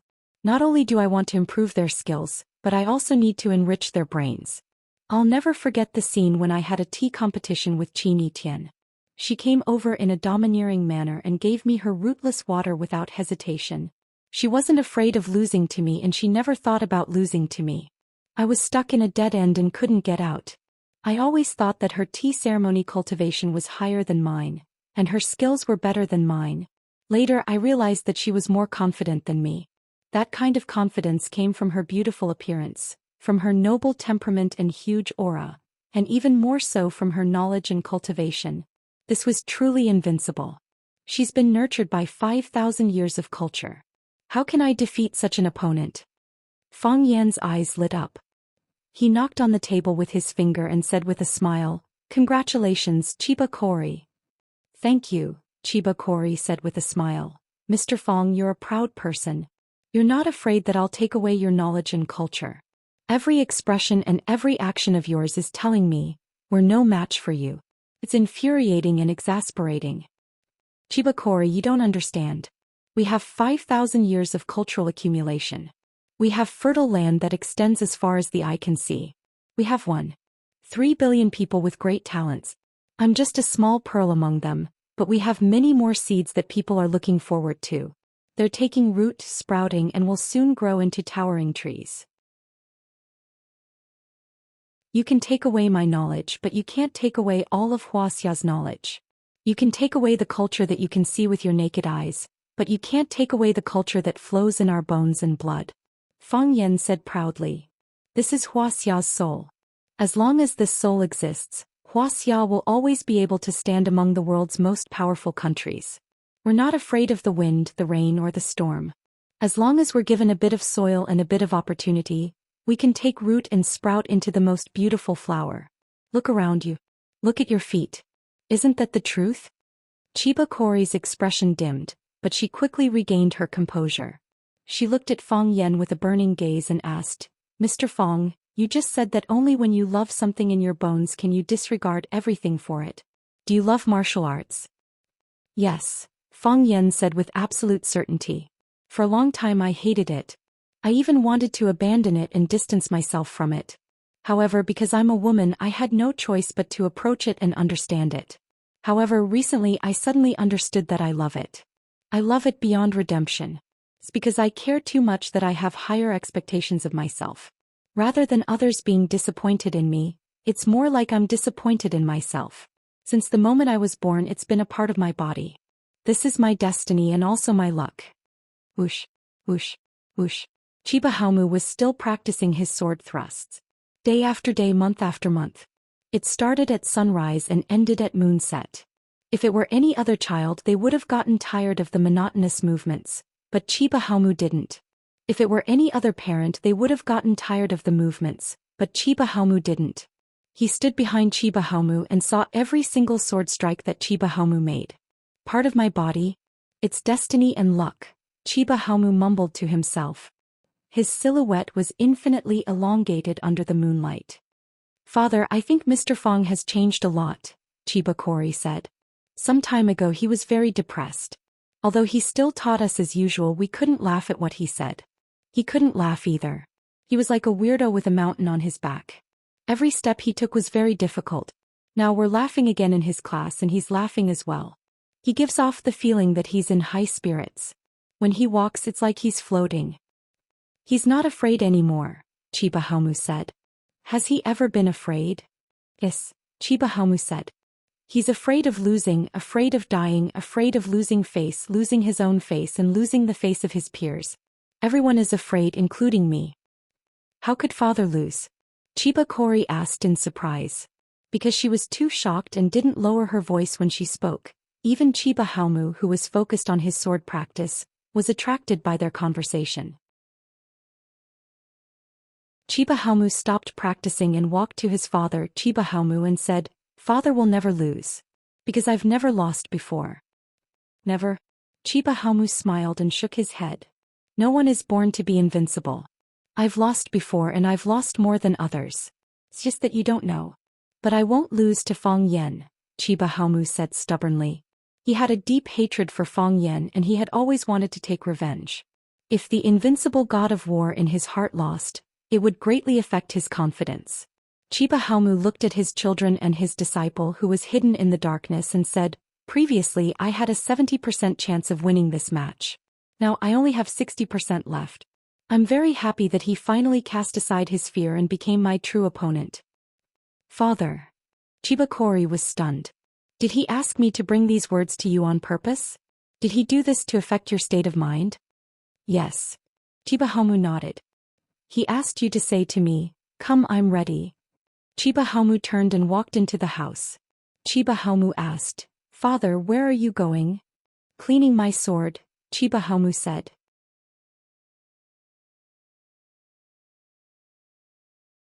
Chapter 251. Without a 100% victory, if Fong Yan wasn't on guard, Fong Yingying could knock him down and make him kneel.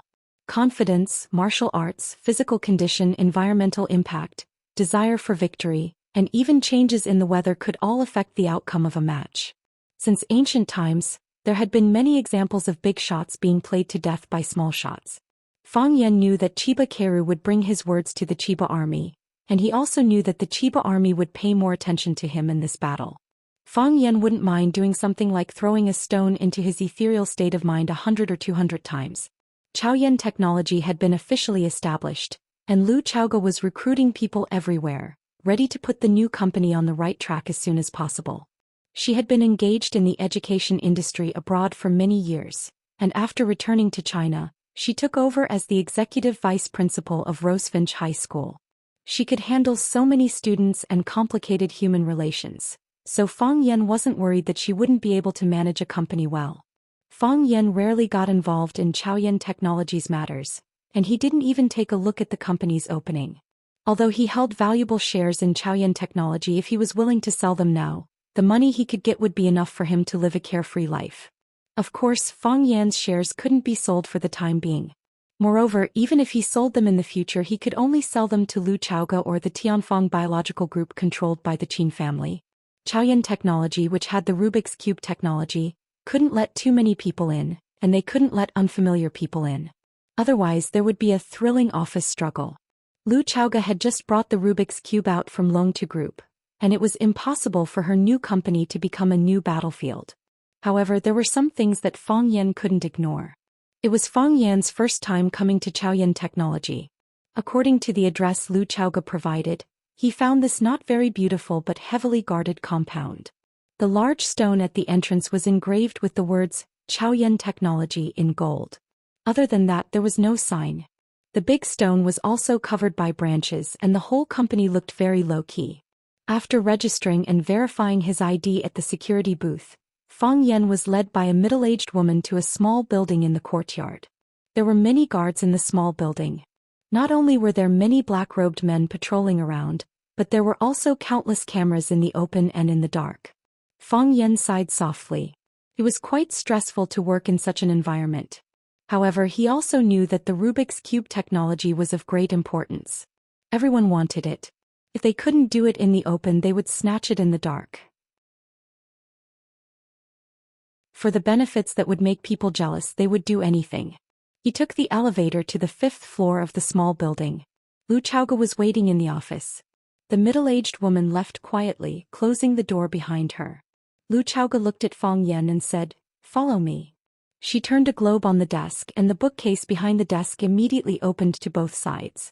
An iron door appeared in front of Fang Yan. Lu Chaoge opened the iron door and went in first. Fang Yan also stood in. There was a row of Arabic numerals on the wall, but Lu Chaoge pressed the letter P at the top. So the bookcase closed automatically, the iron door closed in the middle, and the elevator began to slowly descend. Seeing Fang Yan's puzzled eyes, Lu Chaoge explained, "Those Arabic numerals are all traps. Whether you press 1 or 9 they will automatically alarm. Only P can reach the research room." "What is this place?" Fang Yan asked.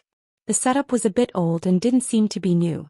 In such a short time, it was difficult for Lu Chaoge to build such an extremely safe research room. This yard originally belonged to Huaqing University of Aeronautics and Astronautics. They built such a research room next to the school to study the latest aircraft parts. Later, when the University of Aeronautics and Astronautics moved, they had a more advanced and more hidden laboratory, so they were ready to sell this property. I communicated with them and used the money to buy this courtyard. "Is it safe?" Fang Yan asked worriedly. If he were to use something that had been used by others, it would be easy for his secrets to be leaked. "I've changed all their previous designs," Lu Xiaoge said. "These are all newly added by me. They needed to enter from the underground entrance and I sealed the entrance with alloy. No one could open it. Not even myself." "What about this elevator?" "The elevator was original. Only the previous director knew about it.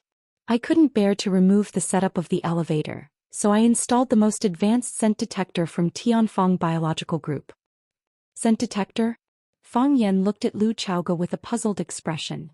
"Everyone's body emits a unique scent. This scent is difficult to imitate and impossible to decipher. Moreover, the composition of this scent is quite complicated. The scent emitted when happy is different from when angry. Even if they kidnapped me, it would be useless. The computer recorded the scent on my body. Only when the scent was suitable would it send me to the place I wanted to go. If the scent wasn't right, then it would send you to a death row. The most important thing is that very few people know about the existence of this thing," Fang Yan said. "Yes." Lu Chaoge nodded. "Everyone will look for the location of the cameras and other secret devices. They have no idea that when the air conditioner is turned on, the scent on a person's body will be extracted and sent to be analyzed." Clang.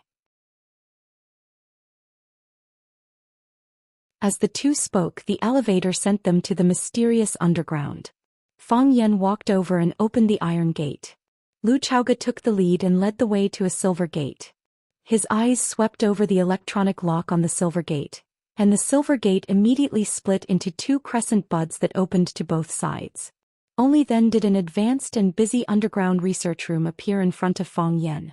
More than a dozen researchers in white coats were sitting in front of computers, typing furiously on the keyboard. There were also some researchers walking around with thick folders in their arms. They seemed to be in a hurry and looked very busy.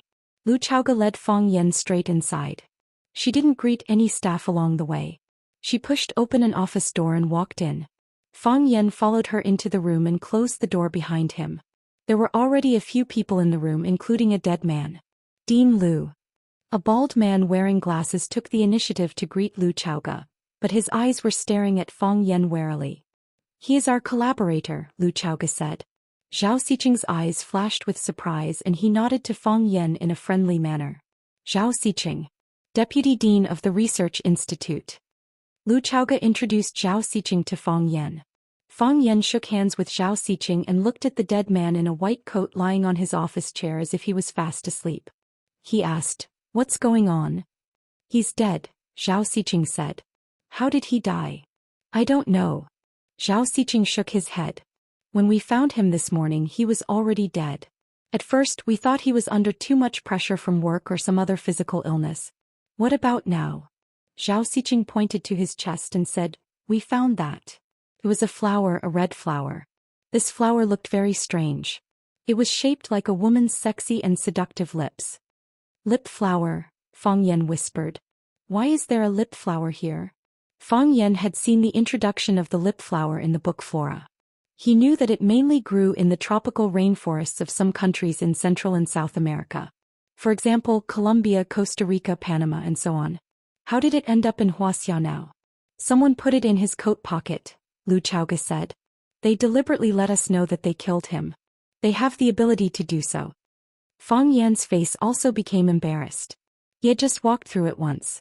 He knew how strict the security in the courtyard of Chaoyan Technology was. It could be said that it was as difficult as ascending to heaven for outsiders to get here. However, in the deepest part of the research room someone could come and go freely. After killing someone they even put a small flower in his arms as a keepsake. This was a blatant threat. Lu Chaoge looked sadly at the man lying on the chair and said, "His name is Hu Jia.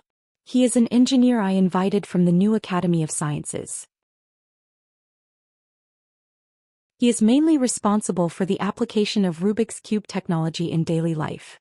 Because Hu Jia just came, I dare not give him the core technology of Rubik's Cube. So he is dead." "Where did he come from?" Fang Yan asked. "I don't know." Lu Chaoge shook her head. "Before you came, I went to the computer room to look at all the surveillance videos. I didn't find any suspicious people coming in. Is this person a ghost? So many surveillance cameras can't capture his figure?" Zhao Xiqing scolded angrily.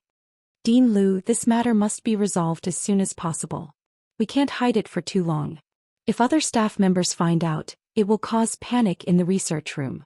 At that time no one will have the mood to stay and work." Lu Chaoge looked at Fang Yan and said, "I am going to call the police after you see it. Although I know there is no point in doing so. But after all, someone died in here." "Calling the police is not the first choice," Fang Yan said. "If the police come, the defense here will lose its meaning. The first thing we need to do now is to find the person who sent the flowers." "Where?" Zhao Xiqing asked eagerly. "I don't believe he is a ghost," Fang Yan said. "Since all the cameras can't capture his figure. Maybe he is still hiding in this research room and hasn't left." Everyone in the room sucked in a breath of cold air. The killer was still among them? He could cut off their heads at any time.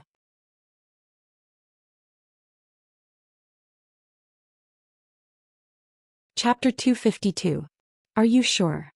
Lu Chaoge's face was also full of worry.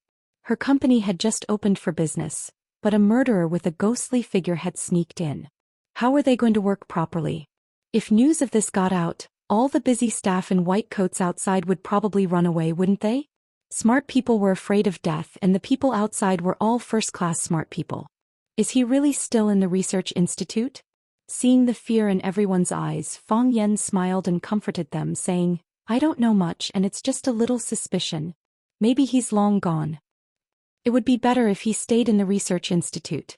Lu Chaoge had already recovered her calm and sharp state and said, "If he's still in the research institute, then we'll keep him here forever. If he comes and runs away, then he'll be a big problem for us." "What the director said makes sense." Zhao Xiqing nodded in agreement. "Today they can kill Hu Jia, tomorrow they can sneak in and kill another Hu Jia. Every one of our engineers is a treasure, and losing one makes our heart bleed. What's worse is that we can't immediately recruit new people to replace Hu Jia's position. Engineers are not masons who can bring back a small group of people just by walking around the market. If we can get rid of him internally, it'll be a good thing." Fang Yan looked at Zhao Xiqing in surprise. This gentle guy actually had a hidden murderous intent in his chest. Zhao Xiqing grinned coldly and said, "Which new technology isn't coveted by countless people? Domestic and foreign, family and outsiders. I've seen these kinds of dirty things in the past." Fang Yan was too lazy to ask about Zhao Xiqing's background. He just looked at Lu Chaoge and said, "How many people are in here?" 21 researchers, 47 assistants, 69 security personnel. Lu Chaoge was very attentive to the research institute, and she was responsible for all the staff recruitment. Except for a group of people sent by the Qin family to fill out the team, the others were all recruited by her, so she was very familiar with the data. Should we find an excuse to call them in for a chat? Mr. Fong is also watching from the side. If we find a suspicious person, we'll take him down immediately? Zhou Xian asked. No. Fong Yan rejected the suggestion. Don't mess around. We mustn't fall into chaos here. The more chaotic it was, the more opportunities it would give him, an opportunity to do evil and also an opportunity to escape. Let's just maintain the status quo. Everyone is at their own job, and there will be people who do not fit in with the environment automatically appear in front of us. Lu Chaoge trusted Fong Yan very much. She said, I'll give you the control of this place. He then pointed to a dark-faced skinny man standing behind Fong Yan and said, He is Qining, the person in charge of security here. Qining. Fong Yan's gaze turned cold as he looked at Qining and asked, You're from the Qin clan? I used to be a member of Tianfeng Biological Group, and now I'm a member of Chaoyan Research Institute, Qining said with an indifferent expression. This kid didn't want to expose too much and Fong Yan wouldn't force him. Plus, not everyone in the Qin family would know if Qin Tian was injured or how badly injured she was. That was something that could be kept a secret. Fong Yan looked at Hu Jia, who was lying on the chair, and said, Let him lie here for the time being. Don't touch his body. Before the autopsy is carried out, no one knows if there's anything strange about the body. Hu Jia's matter will be kept a secret for the time being. All of you should return to your posts. Don't let them find anything unusual.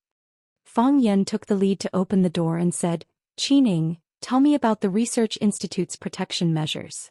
Qining turned to look at Lu Chaoge. In this courtyard he only listened to Lu Chaoge's orders. Cooperate fully, Lu Chaoge said. Thus Lu Chaoge returned to her office. The secretary made her favorite Longjing tea as usual.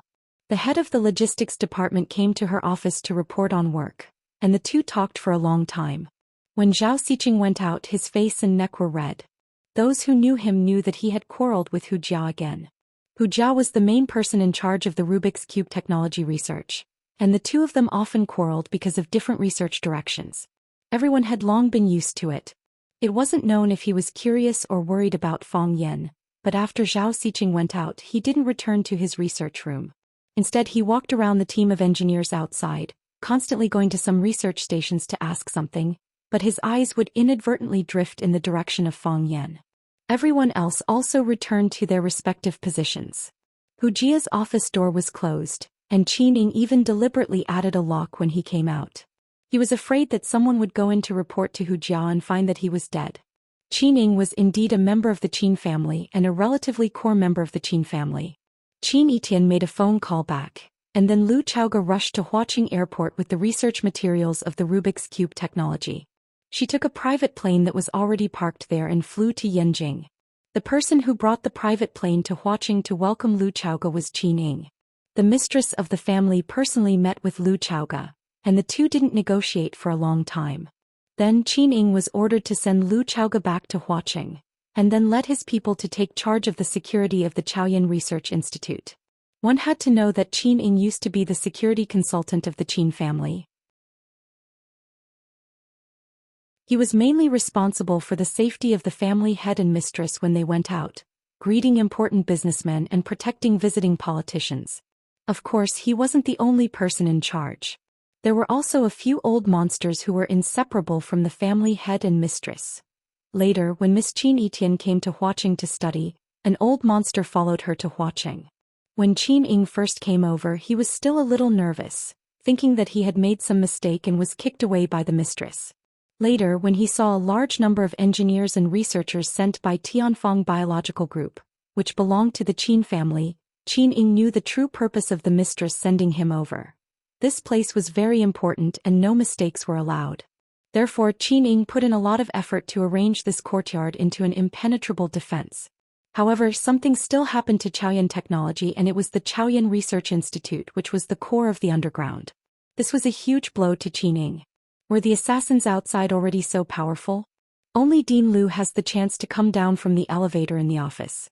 Everyone else has to go through that door. Qin Ying said, pointing to a closed silver passageway.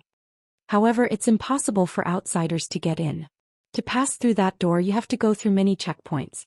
Not only are there advanced equipment checks but there are also manual checks. Most of my brothers are also stationed there. They are all veterans and it's impossible for them to make such a big mistake. No one doesn't make mistakes. Fang Yan said with a smile. Some people do it intentionally and some do it unintentionally. I don't doubt your professionalism. After walking into the courtyard of Chaoyan Technology I felt a lot of pressure. However, our eyes have blind spots and our brains also have blind spots. What we have to do now is to find those blind spots and fill in those loopholes. Qin Ying looked at Fang Yan with puzzled eyes and said, "Who are you?" Fang Yan grinned and said, "Curious about me now? I asked you if you were a member of the Qin family just now, and you didn't seem to want to reveal your identity. There were too many people in the room just now and the Qin family is more low-key." The Qin family is more low-key? Fang Yan thought of the scene when Qin Yitian appeared in the tea house in a Rolls-Royce Phantom with the old housekeeper. He really couldn't agree with what Qin Ying said. Although his expression was so serious. "I am Qin Yitian's teacher," Fang Yan said.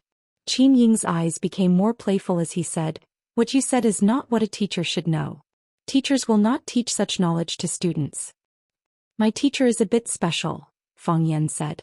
From Qin Ying's reaction, it could be seen that he did not know the relationship between him and Qin Yitian.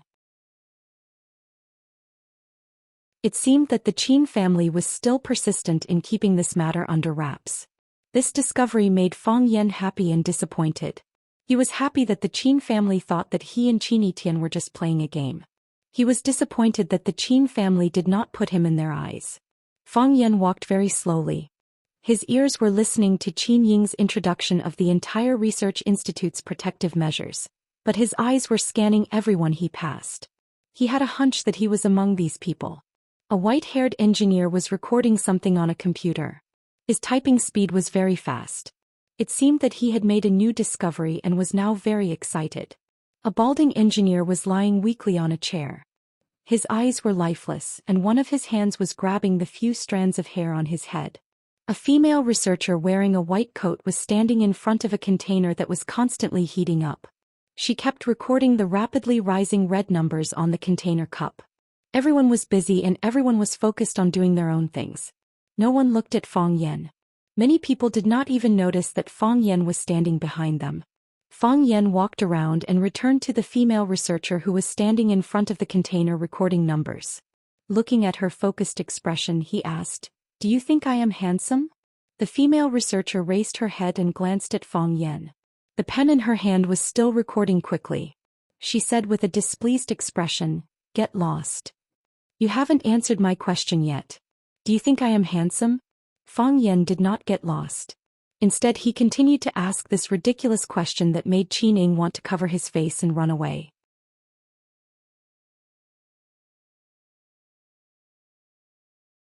Chapter 253. Do you think I'm handsome? This was a question that made one's teeth ache and one's legs tremble. If it wasn't for the fact that when Fang Yan asked this question his body happened to block the only exit of the research room, Qin Ying would have suspected that this guy wasn't here to find an assassin, but to pick up a girl. This woman wasn't gorgeous, but her facial features were distinct, and she had the demeanor of a European and American chick. Moreover, she was tall and wore a loose white coat. She did look somewhat charming. A serious female engineer.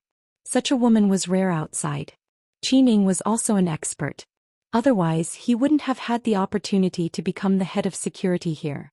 Experts all had their unique sixth sense, and Qin Ying's sixth sense told him that there was something wrong with this woman. This was because there was something wrong with Fang Yan's attitude towards this woman. Even though he still couldn't figure out what exactly was wrong with this woman. He made a gesture behind him and immediately, a few strong young men in black suits came from all directions and surrounded them. It was very subtle and even the other staff members didn't notice their movements. The woman was completely infuriated by Fang Yan. She closed the folder in her hand and stared at Fang Yan's face in dissatisfaction. She said, you're not handsome at all. Pig head and dog face, bear's back and snake's heart, wretched voice, shameless smile. I've never seen a man more disgusting than you. Now you know the answer, right? Get lost, don't disturb me while I'm doing my experiment. Hearing such a horrible evaluation, Fang Yan wasn't angry at all. He smiled and said, if that's the case, why do you always sneak a peek at me? When did I sneak a peek at you? The woman was about to explode from anger at Fang Yan. She pointed at Fang Yan and said, I've been doing boiling experiments all this time. I didn't even notice whether you're a human or a dog. I'm not in the mood and I don't have the time to joke with you. Get lost or I'll complain to the director. What right do you bodyguards have to interrupt our work?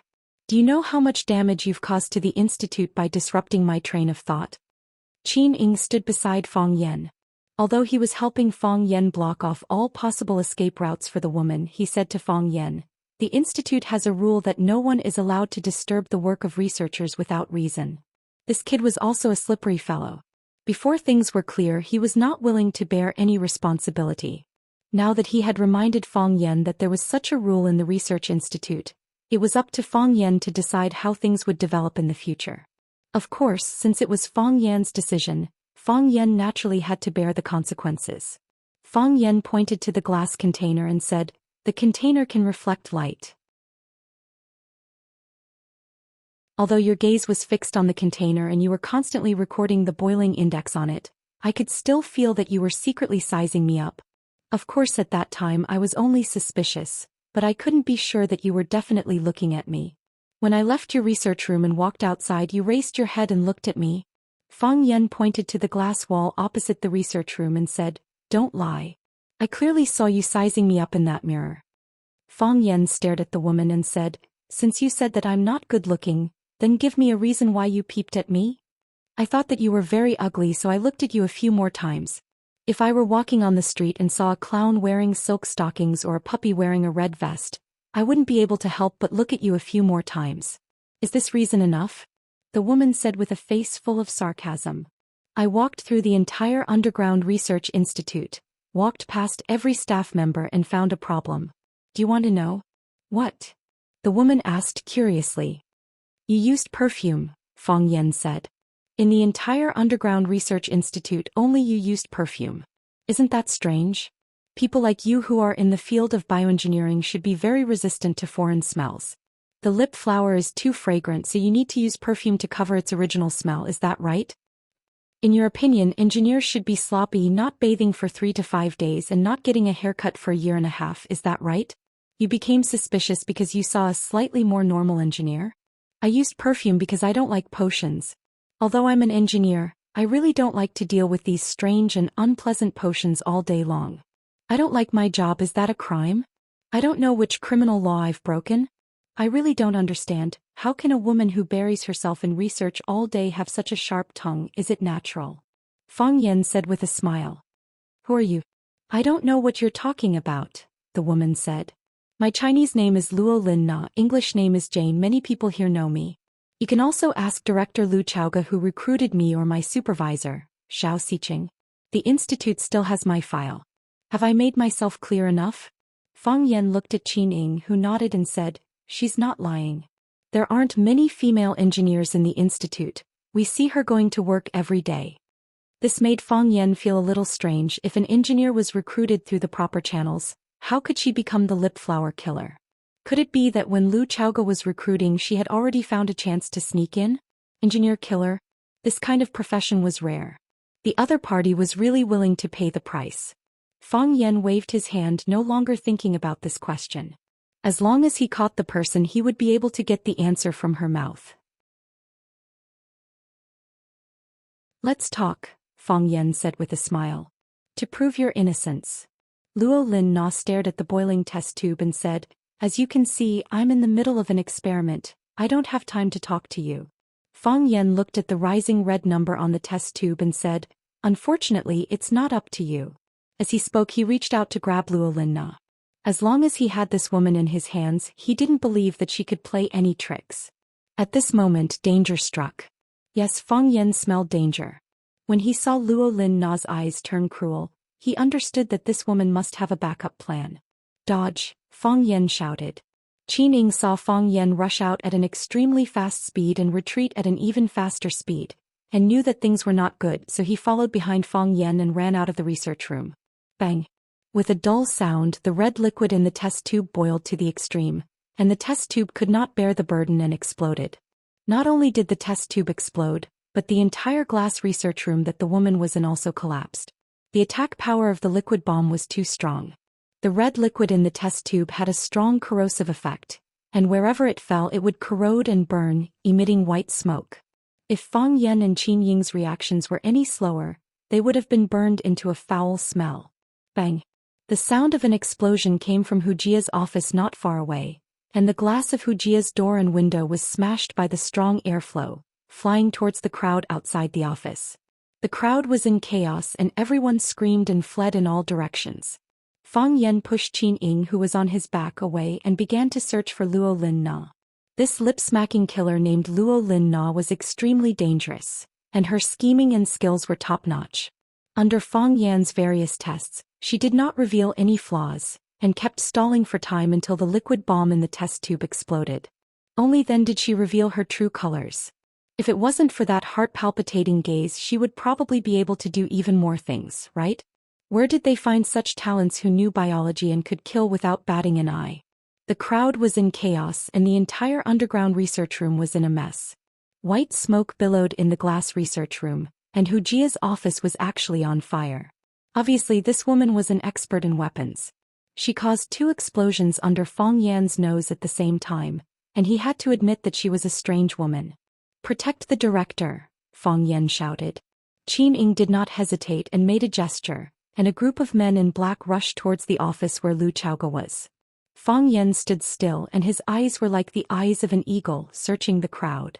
From where he stood, he could see a group of people in white coats running towards the emergency exit. Damn uniform, it made it more difficult for him to find Luo Lin Na in the crowd. The emergency exit was tightly sealed and the engineers ran to the door, but found that there was no way to run out of the office. One by one they shouted and some ran towards the director and deputy director's office, trying to force them to open the door. Lu Chaoga and Zhao Xiqing were smart and no matter how noisy it was outside they closed the door and did not come out. As long as they did not take the initiative to come out, it would not be easy for the people outside to get out. Smart people are afraid of death, Fang Yan thought. These smart people were indeed more afraid of death than ordinary people. Suddenly, Fang Yan's eyes became fierce. He smashed the glass wall in front of him, grabbed a piece of glass and threw it at the white figure who was sneaking close to the corner of the wall. At the same time, his body had already jumped high, like a cheetah jumping from one workbench to another. The glass was like a ray of lightning, arriving in an instant. Just as the white figure was about to turn to another corner, the sharp glass cut fiercely stabbed into the back of the white figure. Fang Yan, who was running in the air, could clearly see blood flowing down the smooth glass into the air. Fang Yan's speed was extremely fast and in the blink of an eye he rushed behind the white figure and punched the back of the person in white. Bang! The body of the person in white flew up and slammed into the wall in front of her. Puff! As she flew in the air she spat out a mouthful of blood. Blood rained down and it was unknown whether the sharp tip of the glass had pierced her internal organs, or if Fang Yan's punch had ruptured and displaced her internal organs. Crack! The body of the person in white slammed into the wall, and the sound of bones breaking could be heard clearly. Her body slid down the snow-white wall, and a dark red blood groove was left on the silver-white alloy cover.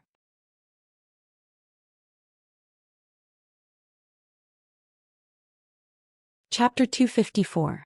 The sharp glass surface had pierced through her body from behind and came out of her chest. Fang Yan's punch had shattered her internal organs, causing her to spit out not only blood but also reddish-brown chunks of her lungs. She had an oval face and a pale complexion. Her eyes were small and her mouth was big, and there was an obvious red mole at the corner of her mouth. She was not Luo Lina, and the person who died was not the lip-smacking killer who had changed her name to Luo Lina. Qin Ying walked over, glanced at the body on the ground and said, "Her name was Wang Ling. She was a research assistant hired by the company from outside. Why did you kill her?" He squatted down to check Wang Ling's breathing to see if she still had a pulse. "Don't move," Fang Yan shouted.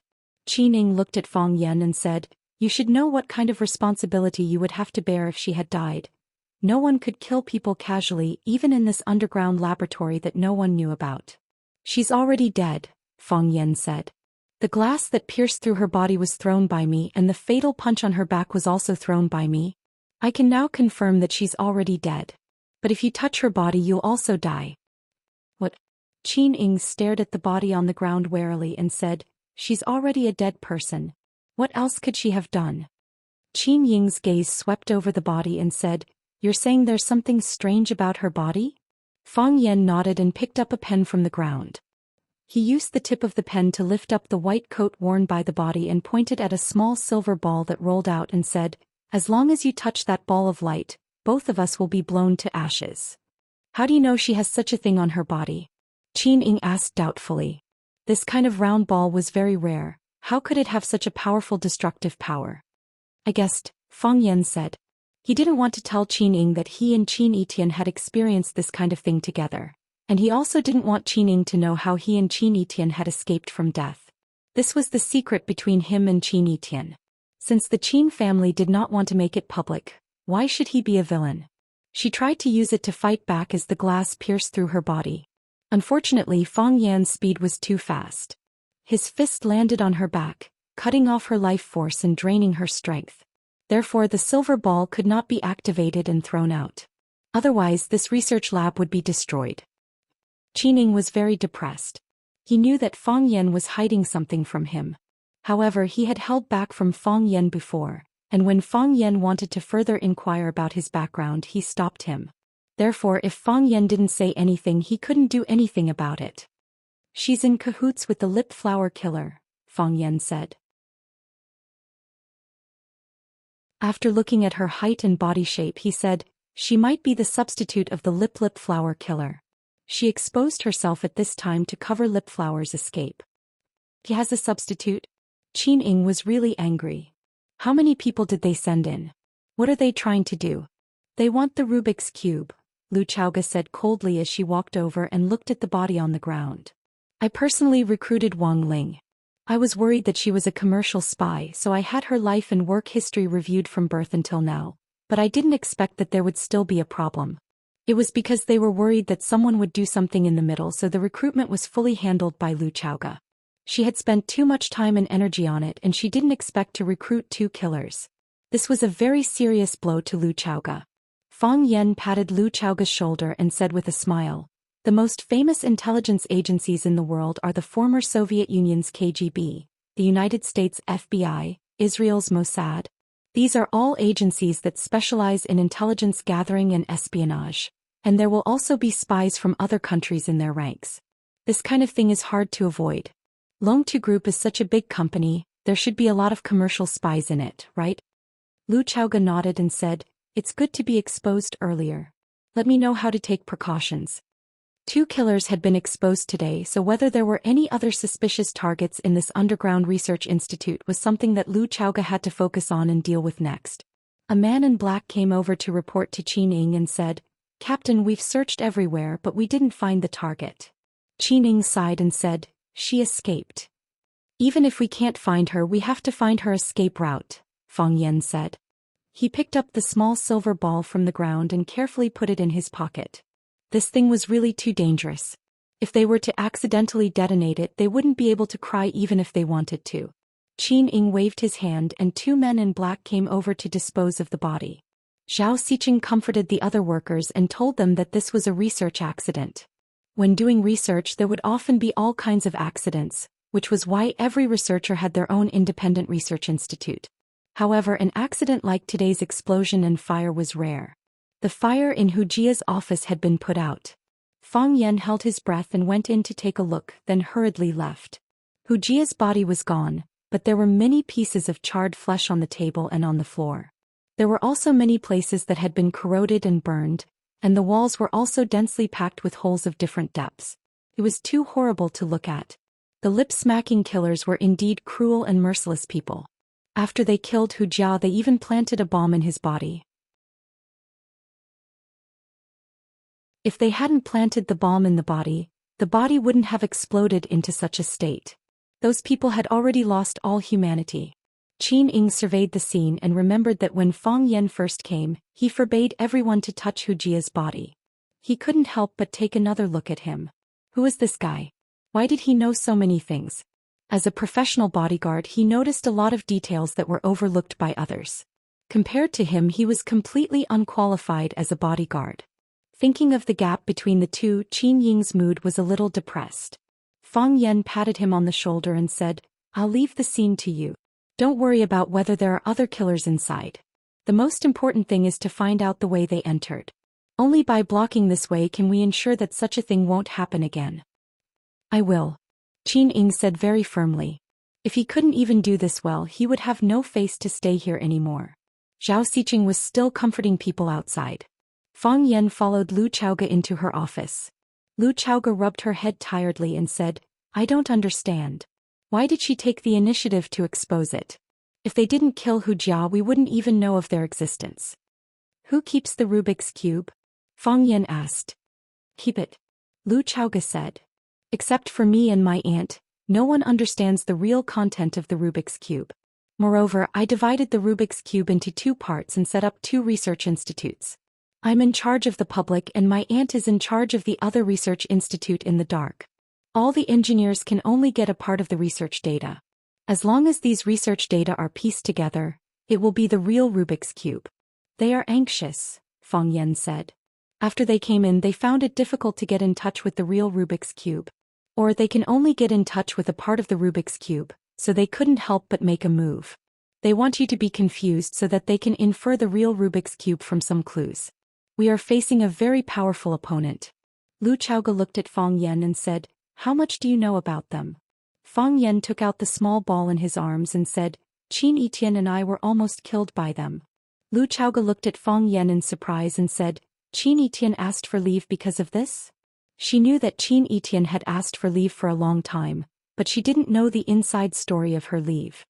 "She was injured," Fang Yan said. "She took a bullet for me." Lu Chaoga looked at Fang Yan with a strange expression and didn't speak for a long time. "I am her teacher and she is my student. Maybe we are also a pair of friends who can talk to each other," Fang Yan explained. "Does she think so too?" Lu Chaoga asked.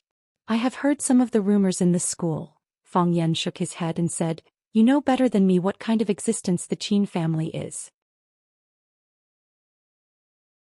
It is impossible for the 2 of us. Besides, I am a teacher and she is a student. Our relationship will be that of a teacher and a student."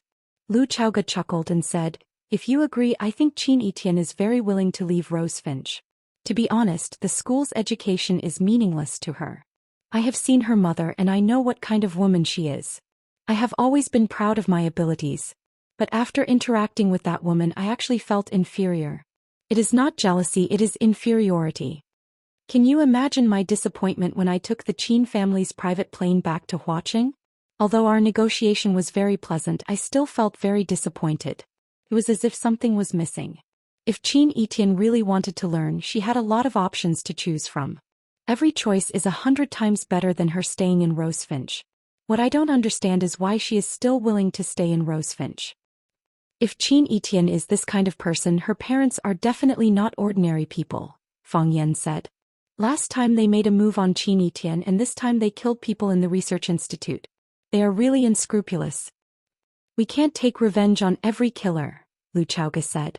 "We need to find out who is controlling these killers. How should we take revenge on them?"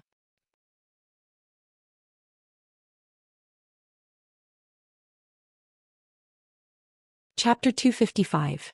If you can't think of it, they can't do it. Qin Ying found the route of the lip flower killer's escape, which was through the smoke vent in the kitchen. Such a small hole could only accommodate 1 cat, but it became a free passage for them to commit murder. Fang Yan looked at the smoke vent above his head and said, "The double jumped out to buy time for the lip flower killer. Otherwise, she wouldn't have been able to get out so easily. Where does the outside lead to?" "The bushes leading to the backyard," Qin Ying said. "I've already sent someone to check, but it must be too late. Find a way to seal this place," Fang Yan said. "Not only here but also the entire underground research institute to find other hidden dangers as much as possible." "I will." Qin Ying nodded. With such a thing happening, Qining had to use 200% of his strength this time. Lu Chaoge had already pulled out all the information on Luo Lina for research and said, "She is indeed a scientist, and she has already produced a research result not long after entering the Chaoyan Research Institute.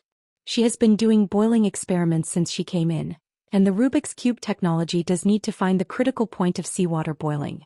This woman was too scary. Every step she took was preparation for this day. I'm really curious. Who are they? Arsenal, Feng Yan said. A very mysterious killer organization. Lu Chaoge nodded and said, perhaps when the lip flower entered, they had already studied the Rubik's Cube technology. In order to gain our trust, they let her produce results in a short time. It was also because of that result that I gave her an even more important task. What I didn't expect was that they dared to attack Qin Yitian. They knew that the Qin family and we were cooperating on the magic project and couldn't get anything from me, so they wanted to kidnap Qin Yitian to get the Rubik's Cube. Although I am the largest shareholder in the Devil Master project, if the Qin family hands over the Rubik's Cube technology to save Qin Yitian, I won't stop them. I can't stop them. Feng Yan nodded and said, so, it makes sense that a few things have happened consecutively. They originally wanted to kidnap Qin Yitian to take away the Rubik's Cube, but the kidnapping failed. They knew the consequences of offending the Qin family, and they also knew that the Qin family would definitely seek them out for revenge. Hiding in the underground research institute was no longer safe, and it was very easy for the Qin family to find them. So they killed Hu Jia to create chaos, hoping to fish in troubled waters to find the real whereabouts of the Rubik's Cube technology. I'm really unlucky, everything is related to me. Lu Chaoge looked at Feng Yan and said apologetically, when I gave you Chaoyan's shares I wanted to repay your kindness, but I also had my own selfishness. You can withdraw now. I think I'll find a way to solve the problem.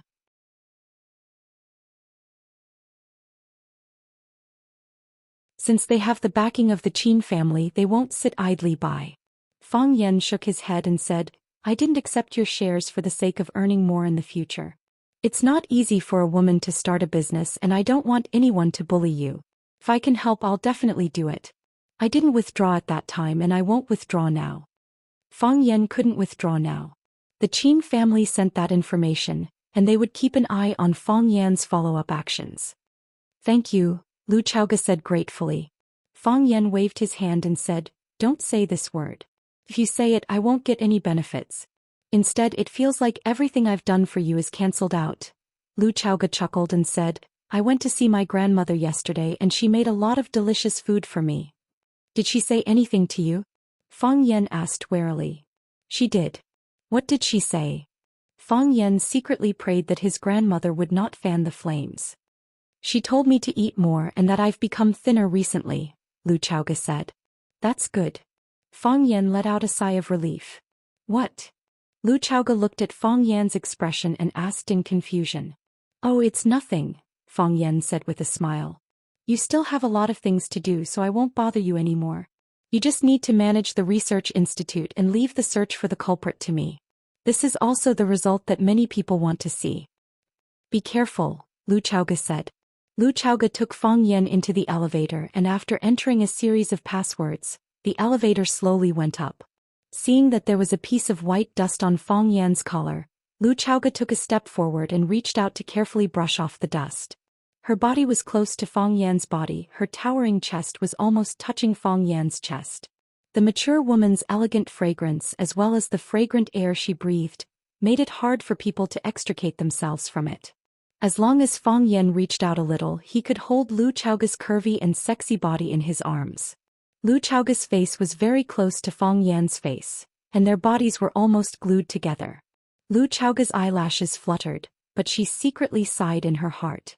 When Feng Yan's figure was far away, Lu Chaoge murmured, Grandma also asked me to take good care of you. In front of the cafe at the corner of the street, a black Volkswagen was parked.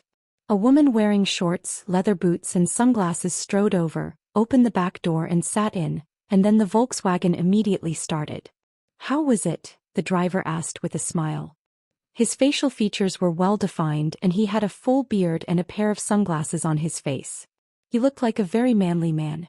That guy was not easy to deal with, right? As sly as a fox and as fierce as a dog. the woman said with an unfriendly expression. If it wasn't for the cover of the substitute, I wouldn't have been able to escape. Even a prostitute can slip up sometimes. It's really surprising. The driver joked. Flowery Lips was also known as a prostitute. Because the man and the woman were of the same level and they were partners, they dared to call out this unknown title casually. If it were someone else, their mouth would have been stuffed with a liquid balm by Flowery Lips. This kind of opponent is interesting. The woman was not angry. She sneered and said, if it was too easy to die, this game would be boring. The smile on the male driver's face disappeared and he said, don't act on your own. You should know that we failed to kidnap the Qin family's eldest daughter last time. Although the Qin family did not show any reaction, the more they did, the more worried we were about their crazy revenge. After so many years, who dares to use force on the Qin family? Our task is to take the Rubik's Cube. Don't try to challenge Fang Yan. Fang Yan is not as easy to deal with as we think. If it wasn't because you wanted to get rid of Fang Yan, how could you put yourself in danger? Kill a few people and make them fall into chaos. We just need to stay outside and keep an eye on them. It's safe and effective. You just said that no one dares to use force on the Qin family. For so many years, how many people have dared to use force on our arsenal? The arsenal exploded at the slightest touch. We have to make him pay the corresponding price. It's not too much to take his life, right? The driver shook his head and said, everyone only has one life. Who wants to be taken away by others? Fang Yan doesn't want it either. He doesn't have the final say on this kind of thing. What is fighting?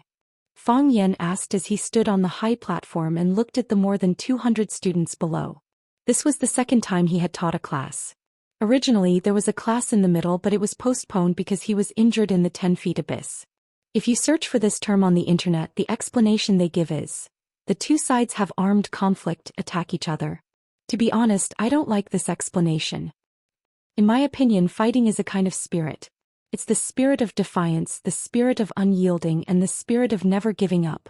If you want to conquer a mountain without this spirit, you'll probably give up when you reach the foot of the mountain. If you want to conquer the ocean, you'll give up when you see the waves crashing against the shore. If you want to be number one in the whole year, you'll give up when you see a difficult problem to solve. This spirit is the essence of fighting, and it's also the spirit and blood of fighting. You must be wondering why I'm teaching you about fighting today. Because I want to tell you that in fact fighting is everywhere in our lives. An exam is a battle, a sports training is a battle, some boys fall in love with the most popular campus belle is a battle. Of course, if there's a girl who likes Tangqing, she may also have to go through a fierce battle. The whole audience burst into laughter. Tangqing was also laughing, but as he laughed, his face became gloomy.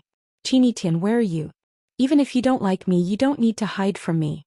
Send me a message to tell me that you're still alive, that you're fine. Just a message, okay? I beg you, send me a message, okay? Most importantly, I also have a battle coming up. I've thought about escaping, I've thought about surrendering, but in the end I still decided to face it bravely. I made this decision because I have the spirit of defiance and injustice in my heart. Mr. Fong, are you going to fight with your rival in love? Mr. Fong, if you like me, you don't have to compete with others. Mr. Fong, what kind of battle are you talking about? Fang Yan waved his hand and said, there are many kinds of battles. If there's a disagreement, we'll fight with our fists and feet. Fang Yan waved his hand at the people behind him. Fang Yingxiong and Fang Haohen, who were dressed in white shorts, walked out from behind the curtain. The whole audience screamed and applauded like thunder. The students knew that Mr. Fang Yan was going to perform kung fu again. He wanted to tell the students the real meaning of fighting through experimental actions. Fang Yan bowed to the audience and waved to Fang Yingying to attack. Fang Yingying stood where he was, with a painful expression on his face. He still lacks that spirit. Fang Yan said to the audience with a smile. The students under the stage roared with laughter again. Fang Yan waved to Fang Yingying again, threatening him with his eyes to attack immediately. Plop. Fang Yingying sat on the ground and said, the battle is over, I'm already dead. Fang Haohen's face changed dramatically and he was extremely angry. Fang Yingxiong, this idiotic scoundrel who doesn't care about face, making such a decision without any integrity or integrity. What do you mean by sharing weal and woe as a good brother? Can't you at least tell him in advance? Fong Haohen clenched his teeth and also lay straight on the ground, shouting anxiously, "I'm also dead, I'm also dead."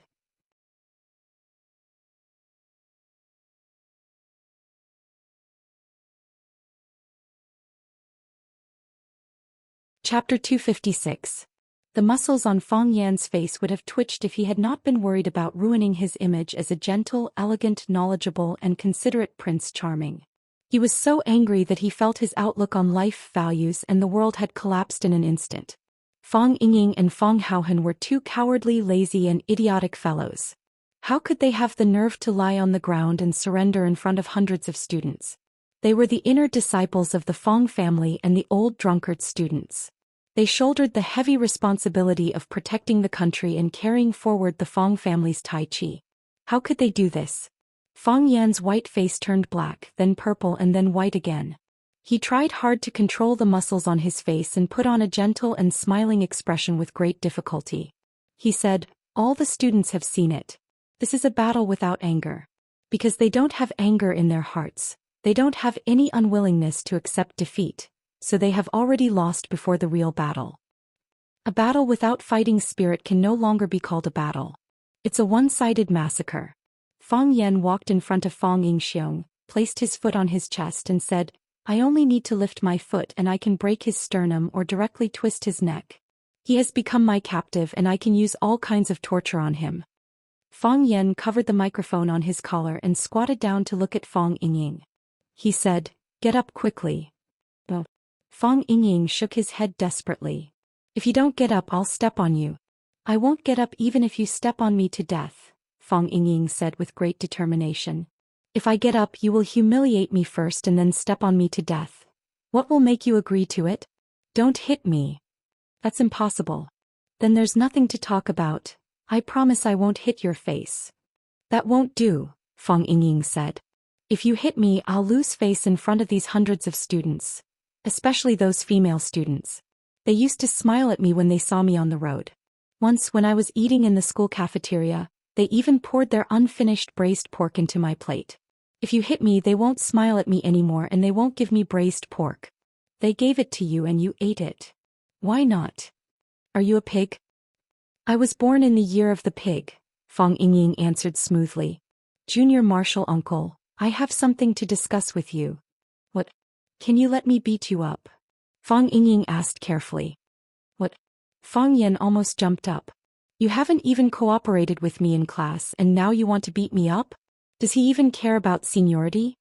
Look, so many people like you, but Fong Haohen and I are still single. I'm not in a hurry, but Hero is already so old." "Let's not talk about marriage and having children, even if we fall in love and touch a girl's hand. I've only touched Fong Haohen's hand, but I've never touched a girl's hand. Fong Haohen is even more pitiful, he's only touched my hand.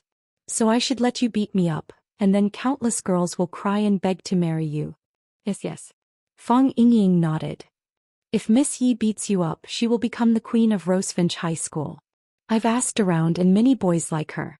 Last time when I was walking on the road, there were two guys who ran up to me and asked for Miss Ye's phone number. You're so good at martial arts, if Hero and I can beat you up, we will become the idols of our school. How can you be so childish?" Fong Yan said angrily. "How am I childish?" Fong Yingying was not convinced. He had been thinking about this for a long time. As long as Junior Marshal Uncle beats him up, he will immediately become famous in Rosefinch and become the king of Rosefinch, the legendary bird king. Just thinking about it made him so excited that all the fat on his body shook. "You think Yi Gentle will become the queen of Rosefinch just because she beats me up? Ask Li Xiaoyan to come and beat me up. See if there are any guys who treat her like a queen. See if anyone runs to you to ask for her phone number. At that time, everyone will say that this woman is ugly and violent. Whoever marries her will be unlucky." Li Xiaoyan was the daughter of the Monkey Fist Li family, and she was the most important person in their circle. With a height of 1.6 meters and a weight of nearly 100 kilograms, she was like a moving mountain of meat when she walked. Even Fong Yingying the fatso looked small and dainty in front of her, not to mention Fong Yan and Fong Haohen. Fong Yingying's eyes were dull and he said, "Junior Marshal Uncle, what do you mean? If you are good-looking, People will praise you for your lively personality after they see you beating people up, and it will add a rude and arrogant charm. If you are ugly and still beat people up, people will say that ugly people are more mischievous. I'm not ugly, Fang Yingying said stubbornly. That's what you think, Fang Yan said angrily. He suddenly used his strength and dragged Fang Yingying up from the ground. Fang Yingying was anxious and he wanted to lie down again as if he was suffering from osteochondrosis. Fang Yan patted his shoulder and Fang Yingying's reflex muscles were suppressed, and he hit Fang Yan's chest with his palm. Fang Yan was very happy and he said to the students in the audience, "Did you see that? Even a clay figurine has some anger.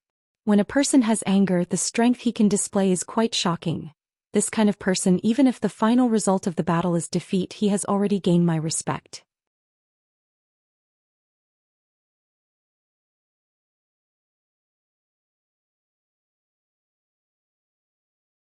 Does that mean you guys understand that this isn't a game? That Fang Yan. Why is he fighting the Japanese? I heard that the Japanese came looking for him, who knows? These guys are all brawn and no brains, what can't they do for the title of #1 in the world? Then can we go and watch? The curiosity of the women was fully aroused. When is the competition? Let's go and support that flower breaker. No matter what, he's a contestant from our country, we can't let those Japanese win. Just as everyone was discussing the fight between Flower Breaker and the Japanese sword god, a wheelchair made of stainless steel stopped in front of them. A man wearing a wolf mask sat in the wheelchair. His body was curled up in the wheelchair, one hand supporting his chin. The two eyes in the wolf's eyes sized up the people in front of him with great interest. He said, "The story is quite interesting. What happened to one of the 4 prodigies of Huaqing who was beaten up by Playboy Breaker in the end? How many bowls of rice does he eat every meal? Can he still go out and pick up girls? Alright, is he still alive? There's no point in living after such a tragedy, isn't there?" Everyone held their breath and looked at the wolf-headed man in front of them in fear. Although they couldn't see his face, everyone could feel that he was smiling. However, his smile was so cruel. It was as if he could stab himself at any time.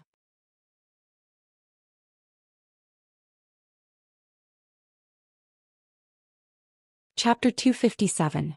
No one answered the wolf-headed man's words. This person's arrival was too strange and his identity was too suspicious. Under this dim and ambiguous light, wearing a bronze wolf mask in front of everyone, it already made everyone's heart feel heavy and it was hard to breathe. Was this something that a normal person could do? What? No one wants to answer? The wolf-headed man said with a smile. "You see that I am disabled, so you bully me?" The man with the earring secretly swallowed and said, "We are not bullying you, but the questions you asked, we don't know." That young Master Lu. Ever since his accident, he has never shown his face in public again. Before, when he had nothing to do, he would come to the Blue Mountain Club to sit down. I even fought with him a few times, but I haven't seen him for a long time. Yes. There was a rumor that he was dead before, but I don't believe it anyway. Later, Lu Qingming came out to support the Lu family, and this rumor became more and more popular. Fatso didn't go on. If he did, it would seem like he was trying to sow discord. So you think that the unlucky and miserable young Master Lu is dead, right? The wolf-headed man reached out to pat Fatso's face. Although Fatso was fat, he wasn't short. The wolf-headed man sitting in a wheelchair tried to stretch out his hand, but he couldn't reach his face. "Give me your face," the wolf-headed man said. Fatso clenched his teeth, ignoring everyone's surprise and the subtle sneers on their faces, and really gave his face. The wolf-headed man patted Fatso's face, laughed and said, "You Fatso, your fat head is quite flexible. Do you know what will happen to you if you don't give me your face?" "I don't know."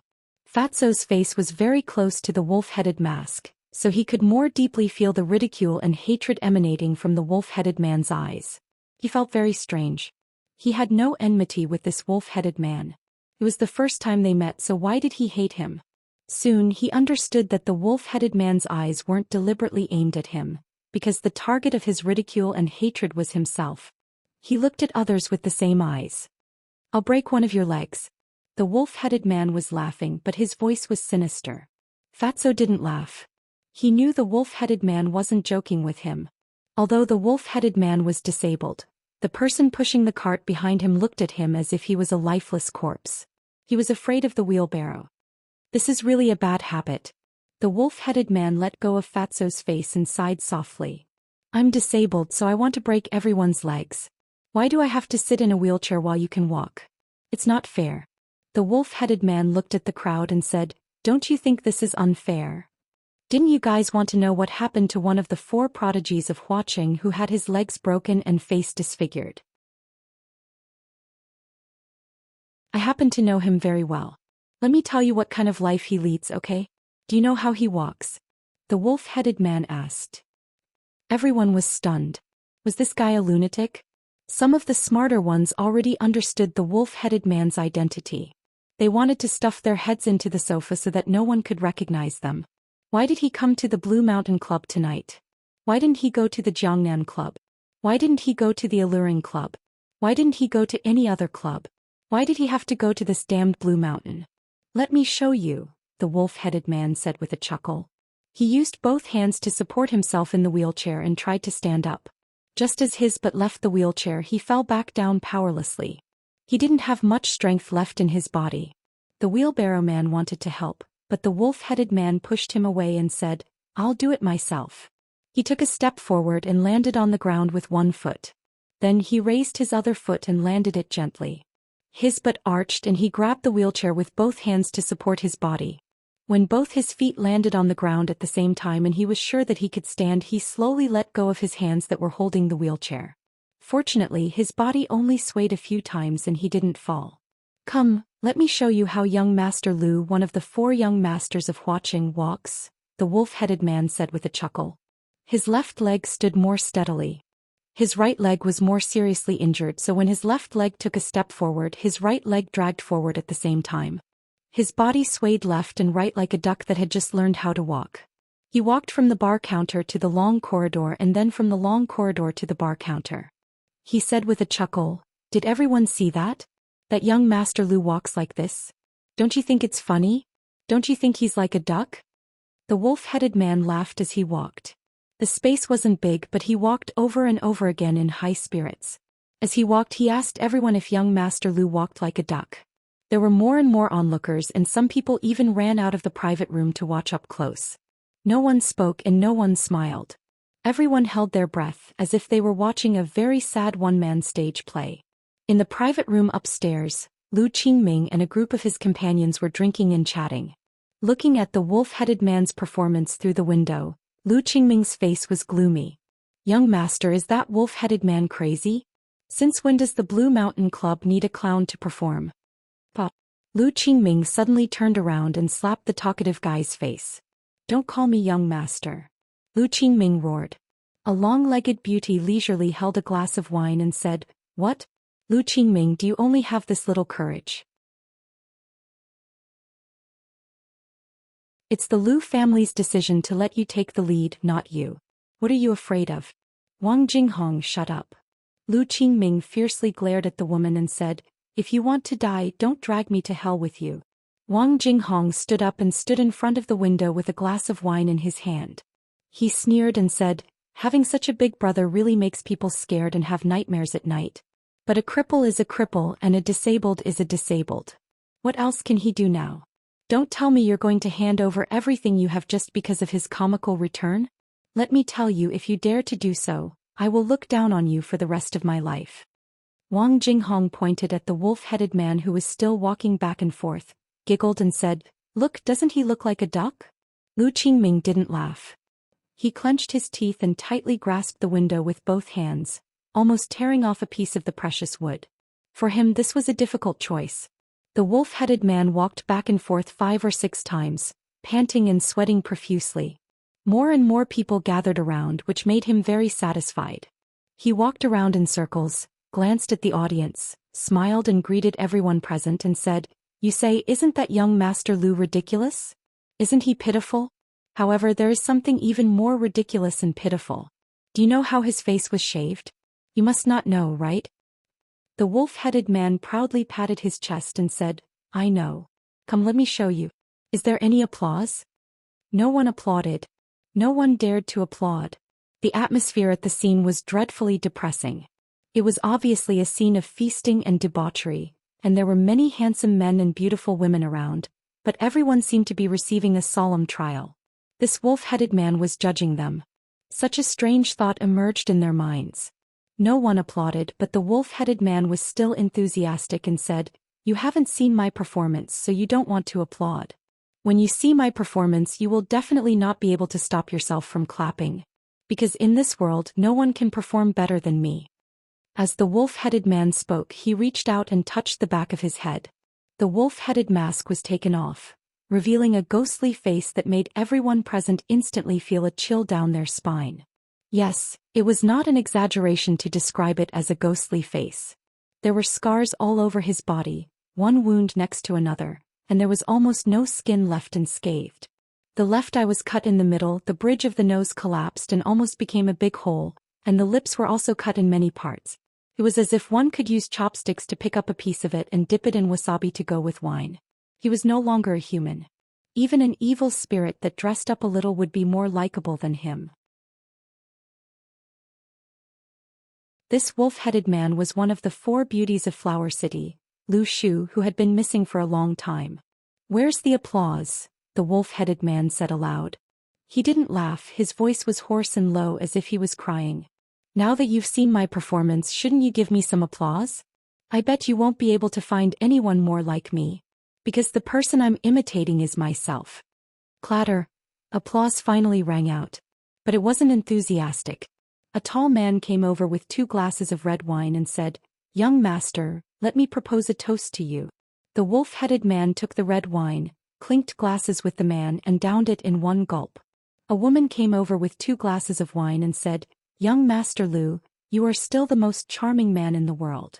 The wolf-headed man took the woman's glass, clinked glasses with the woman and downed it in one gulp. More people came over with glasses of wine. Looking at Lu Shu, who was surrounded by countless people toasting, the eyes of the man pushing the cart became moist. Lan Shanggu looked at the scene happening in front of him, his fingers rhythmically tapping the table, and said with a solemn expression, "He's so cruel to himself, he'll be even more cruel to others. The current Lu Shu is the truly terrifying Lu Shu. Only such a person is worthy to be your opponent, right?" Fang Yan stood next to Lan Shanggu and said with a wry smile, "Why are all my opponents such lunatics?"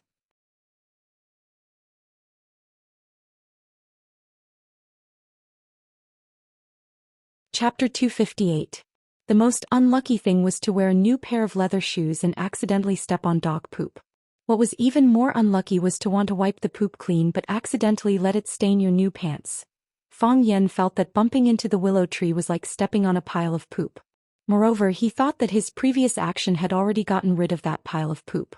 Now it seemed that the poop had already moved to other parts of his body, such as his eyes. To be honest, the willow tree's performance today made him feel a chill in his heart. Using Lan Shanggu's words, he was so fierce to himself. If it was his enemy that fell into his hands, there would only be death. Everything that the willow tree did was to ruin himself. He sank his face and dignity to the bottom of the valley. He treated himself as a pile of mud. He already said that he was a pile of mud. How could you laugh at him and step on him? No one laughed at him and no one looked down on him. The trash that should have left the stage of watching instead risked his life to climb up from that smelly ditch. Even at this time, his body still carried that stench and some of his rotten flesh had already grown fat maggots. However, a man that could stand up from that kind of hopeless situation was a real man. He would always be able to gain more respect from others. Therefore, the willow tree became the central character of the Blue Mountain Club tonight. Lan Shanggu sat back on his seat and said, "These families that have been passed down for hundreds of years always have their own outstanding points. Especially when it comes to the cultivation of their descendants. Every family has some unique methods. The saying that the Lu family produces talents isn't just for show. Most of the time they use a free-range method and let you fight for it yourself. If you win and get it, then these things are yours.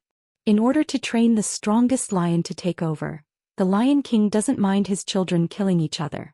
Lan Shanggu sipped his wine and said leisurely, "Previously it was the willow tree that rushed out, so the Lu family piled all the resources on him.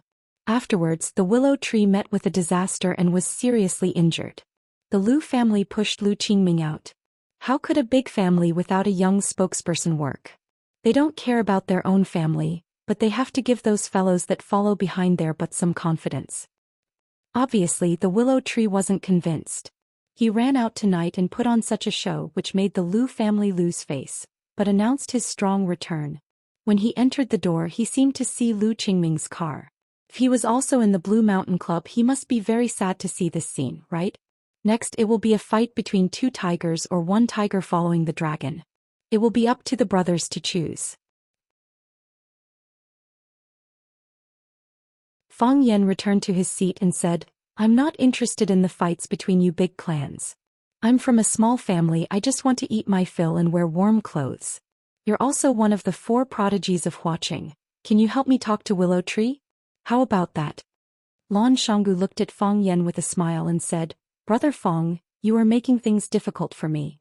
You and the Willow Tree are mortal enemies. It is said that the Willow Tree's good face was cut like this because of you.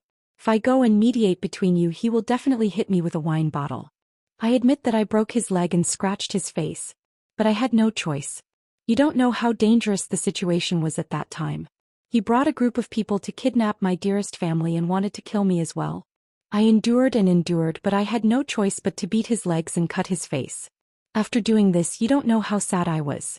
I haven't recovered until now. Lan Shanggu widened his eyes and stared at Fang Yan. He thought to himself, how could this guy say something so shameless? When were you sad?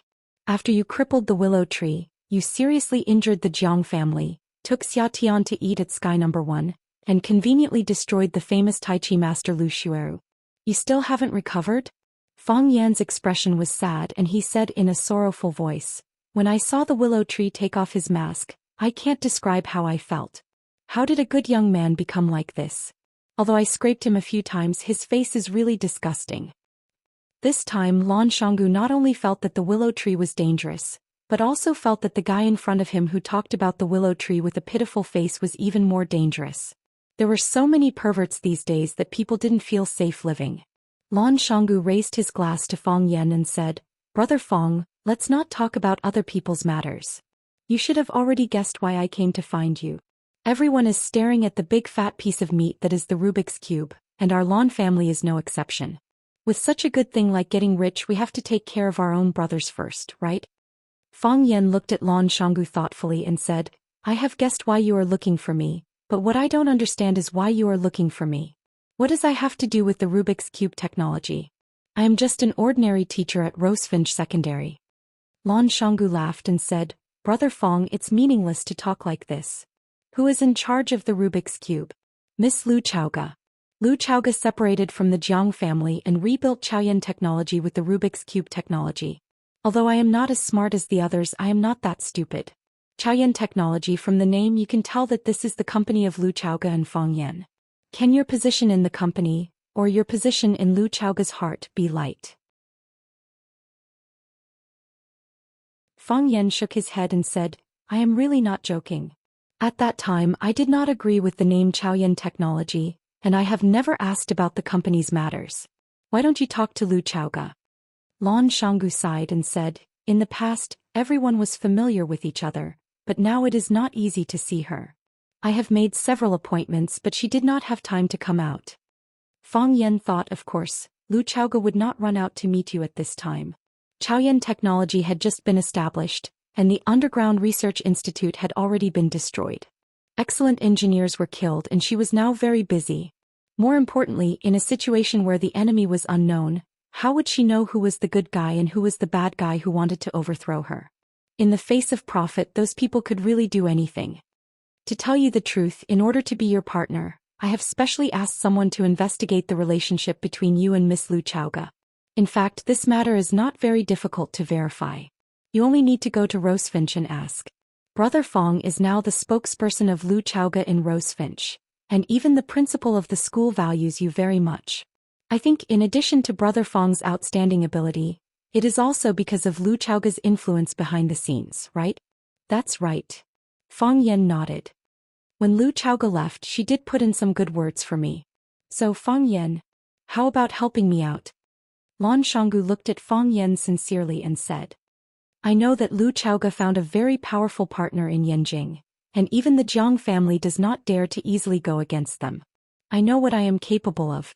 You guys eat the meat and I will be satisfied with a sip of the soup. What do you want? Fang Yan asked. Since you intend to commercialize the Rubik's Cube, then you will definitely develop products suitable for civilian use. How about the Lan family sell these products? I have no right to make the decision. Fang Yan said. But I can help you pass on the intention of cooperation to Lu Chaoga, and let her decide whether to accept your cooperation. How about it? Lan Shanggu was overjoyed. He raised his glass to Fang Yan again and said, Brother Fang, I cannot thank you enough. I will repay you in the future. You're too kind. Fang Yan said. It's nothing. I'm not doing this for money. Brother Lan and I hit it off. Yes. We hit it off. The two looked at each other and laughed. They drank all the wine and drank it all. Lu Shu drank a lot of alcohol, red wine, beer, and even vodka with high alcohol content. His head was dizzy and his eyes were blurred, but he was really happy. They say that those who survive a disaster are bound to have good fortune. He went from a famous genius in Huaqing to a disabled, useless, and ugly monster. This huge difference almost made him collapse. At the beginning, he almost didn't dare to look in the mirror, because he didn't dare to see how his face was ruined. Now he could calmly face that ugly face that made him want to vomit, and he could even use this face to joke in public. Who knew what kind of painful psychological changes he had gone through during this time? Lu Shu hugged a woman and laughed. I'm not a charming man. Look at my face. If a man like this were to lie on you, wouldn't you have nightmares at night? Lu Shu hugged another woman and said, if the two of us stand together, wouldn't we be the beauty and the beast that people often talk about? I'm quite qualified to play the beast, right? Another person came over to propose a toast. When Lu Shu raised his head and was about to accept the wine cup, the expression on his face suddenly became stiff. The eyes that were still laughing just a moment ago also became vicious and fierce. Very quickly Lu Shu laughed again. He laughed very happily. His laughter was arrogant and heart-wrenching. He laughed so hard that he couldn't stand straight and couldn't breathe. He laughed so hard that tears flowed out. But the tears were red. He looked at Fang Yan standing in front of him and said, you're here too? You're also proposing a toast to me? You also think I'm very admirable, right? I'm here to express my apology. Fang Yan handed over the glass in his hand and said, I shouldn't have beaten your legs like this. I shouldn't have shaved your face like this. I apologize to you. I hope you won't take it to heart. You're apologizing to me? You're telling me not to take it to heart? Lu Shu laughed and wiped the tears from the corners of his eyes, as if he had heard the funniest joke in the world. You hurt me like this and you're telling me not to take it to heart? Fang Yan, you're really the most interesting guy in the world. Yes, I'm very regretful. I shouldn't have broken your legs, I shouldn't have shaved your face, I should have killed you directly. Fang Yan handed over the red wine glass in his hand and said, please accept my most sincere apology.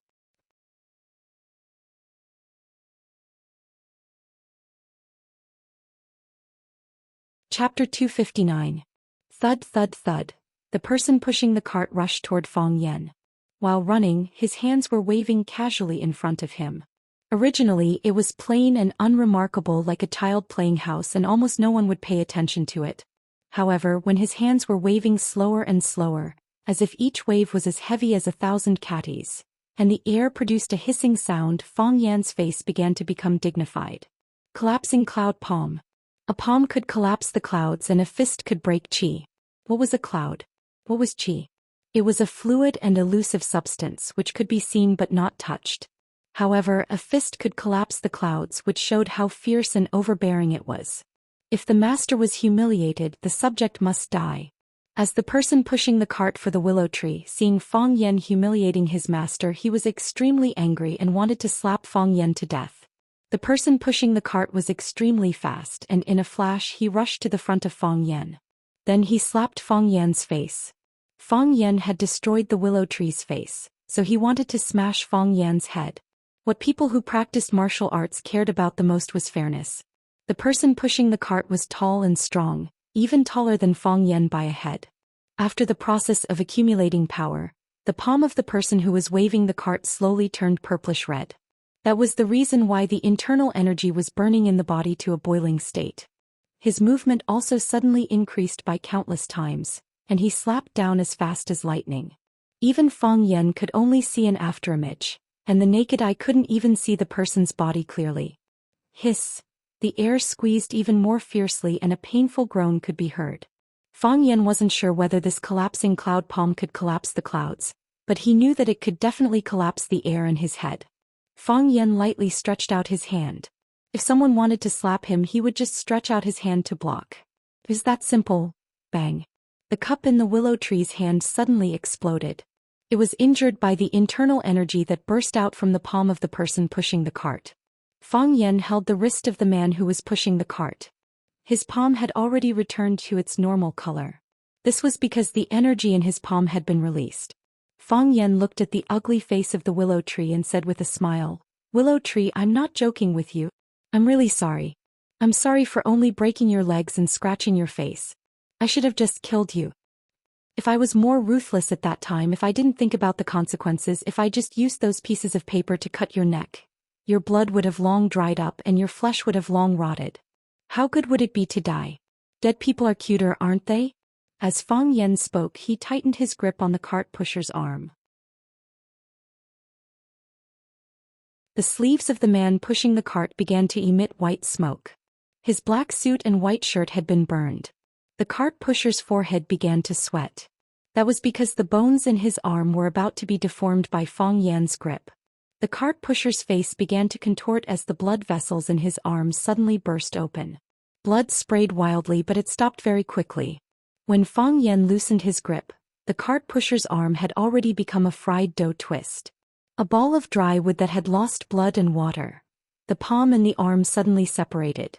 The piece that Fang Yan was holding had lost its vitality.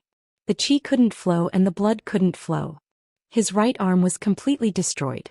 Fang Yan didn't look at the ferocious expression of the cart pusher. He didn't like ugly things. The willow tree also didn't turn around to look, as if the cart pusher had nothing to do with him. Fang Yan also didn't like the willow tree's face, but he still insisted on looking at him seriously and said, "You know what you've done, and I also know what you've done. Not to mention the billions of people in Wuxia. Even the Blue Mountain Club tonight is full of talents. There are too many smart people in this world. It's not just you, it's not just me. So I really don't understand, why do you think you can deceive everyone? You made such a big show, you trampled on the face and dignity of the Liu family. You want to prove to everyone that you've come back strong, you want to let people know that you're still alive. Don't tell me you really came back tonight?" The willow tree also didn't like Fang Yan. When he saw Fang Yan's face, it was 100 times, 1,000 times and 10,000 times more painful than when Fang Yan saw his face. Fang Yan felt pain because his face was too ugly, and he felt pain because Fang Yan's face wasn't ugly at all. If Fang Yan's face could become the same as his face, then he would be able to smile from the bottom of his heart, right? Why didn't you do that? The willow tree said with a smile. The first time we met, I wanted to frame you, I wanted to provoke you and Jiangzhulu to fight. At that time you should have hated me, right? Later I did so many heartless things, I even wanted to kill you and Lu Chaoga. I already did that. Why didn't you kill me? I've investigated you, I know that you're never willing to suffer losses. I've already treated you like this, why didn't you kill me at that time?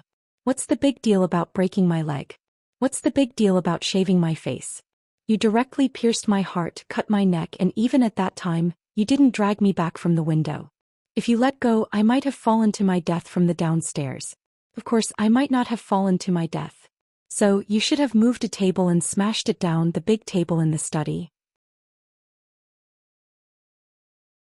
I've touched it, it's made of rosewood, I'm afraid it's 800 kilograms, it's heavy. I can't move this 800 kilograms, but I know it's not a problem for you. You can even kill people with a piece of paper before you use this move, I never thought about it. To be honest, when you use this move it's really too charming. If I were a woman I would like you. Oh, I'm off topic. You moved that big table and threw it down, smashing it on top of my head. My head will explode just like how you crushed Chinpu's arm. My brain will splatter everywhere, those plants that drank my blood and ate my brain will grow very well. Fang Yan, why didn't you do that? If you did that, I would already be dead. You're also a martial artist, don't you know? When a person's heart stops beating, that person is absolutely safe. Why don't you have any sense of safety? Say if I accidentally kill you in the future. Who will be to blame? You're me. If you don't want me to take revenge, that's impossible, I will definitely take revenge. I worked so hard to live, I ran out to act as a clown, I wanted to get more people's recognition, to get more power. What did I do all of this for? I did it for revenge. How can you not let me take revenge? But once I take revenge, you may die. Not only you, your family, your friends, everyone close to you will die. Oh, I forgot, there's also the students. Those students of yours, I won't let them go. If I really can't find someone to take revenge, I don't mind looking for those students. If you dare to touch them, even a finger of theirs, Wuxia, I can also do what you said. I will kill your family, kill your friends, kill everyone close to you. I will make your Lu family die without descendants. You see, you're angry. Why are you angry? I'm already like this, why are you still angry with me? You can't let an ugly trash like me follow some etiquette and morality, right? Lu Shu crazily looked at Fang Yan and said, impossible. I don't care about etiquette, I don't care about honor. If I cared about honor, I wouldn't have learned to walk like a duck. My heart is already dead, in fact my body is already dead. What you see now is a vengeful corpse. Lu Shu reached out his hand to touch Fang Yan's hand, put his hand on his neck and said, you see, I've said it so clearly, don't you want to strangle me to death? Come on, a real man, since you think like this you should do it immediately. Come on, strangle me to death just like how you just broke Chin Pu's arm. Such a good internal martial arts master was destroyed by you just like that. Fang Yan stretched out his hand and strangled Lu Shu's neck. Yes, it should be like this. Lu Shu smiled happily. It should be like this. Use more strength, Fang Yan, use a bit more strength. You should make me unable to speak, you should make me unable to breathe, you should make me stick out my tongue like a hanged ghost. Fang Yan, use a bit more strength. Let me show everyone one more time before I die. Let them see how one of the 4 prodigies of watching Lu Shu dies. It's not that I'm boasting, but this kind of scene. I'm afraid you'll only see this once in your lifetime. Fang Yan's hand began to exert strength. Lu Shu could no longer speak, could no longer breathe, his face began to turn purple, and his tongue had already protruded out. His mood was very good because he was smiling very happily. There was no fear in his eyes, not even a trace of fear, there was actually an excited expression. He was asking for death. Fang Yan's expression changed, then he squinted his eyes and smiled. He let go of Lu Shu's neck, and very considerately helped him tidy up the creases in his shirt. He smiled and said, how can you die? I don't want you to die, I want you to live to 100 years old. Because I know for you living is more difficult than dying. Lu Shu, I hate you so much, so I can't let you die. I want to see you live well, I want you to see me get married and have children, I want to present my happiest life in front of you. What do you think of this? Coward. Lu Shu's face was full of disappointment. You don't even have the courage to kill, what a pity. I'm a teacher, which teacher would fight and kill for no reason? Fang Yan said with a smile, completely ignoring Lu Shu's mockery. Teaching and educating people is my duty. Killing is not. I say, aren't you lacking in apology? A sudden voice sounded behind Fang Yan. You're tuning in to the Zhou Xian's Legacy YouTube channel. Don't forget to subscribe and join us on this journey to catch the most captivating stories.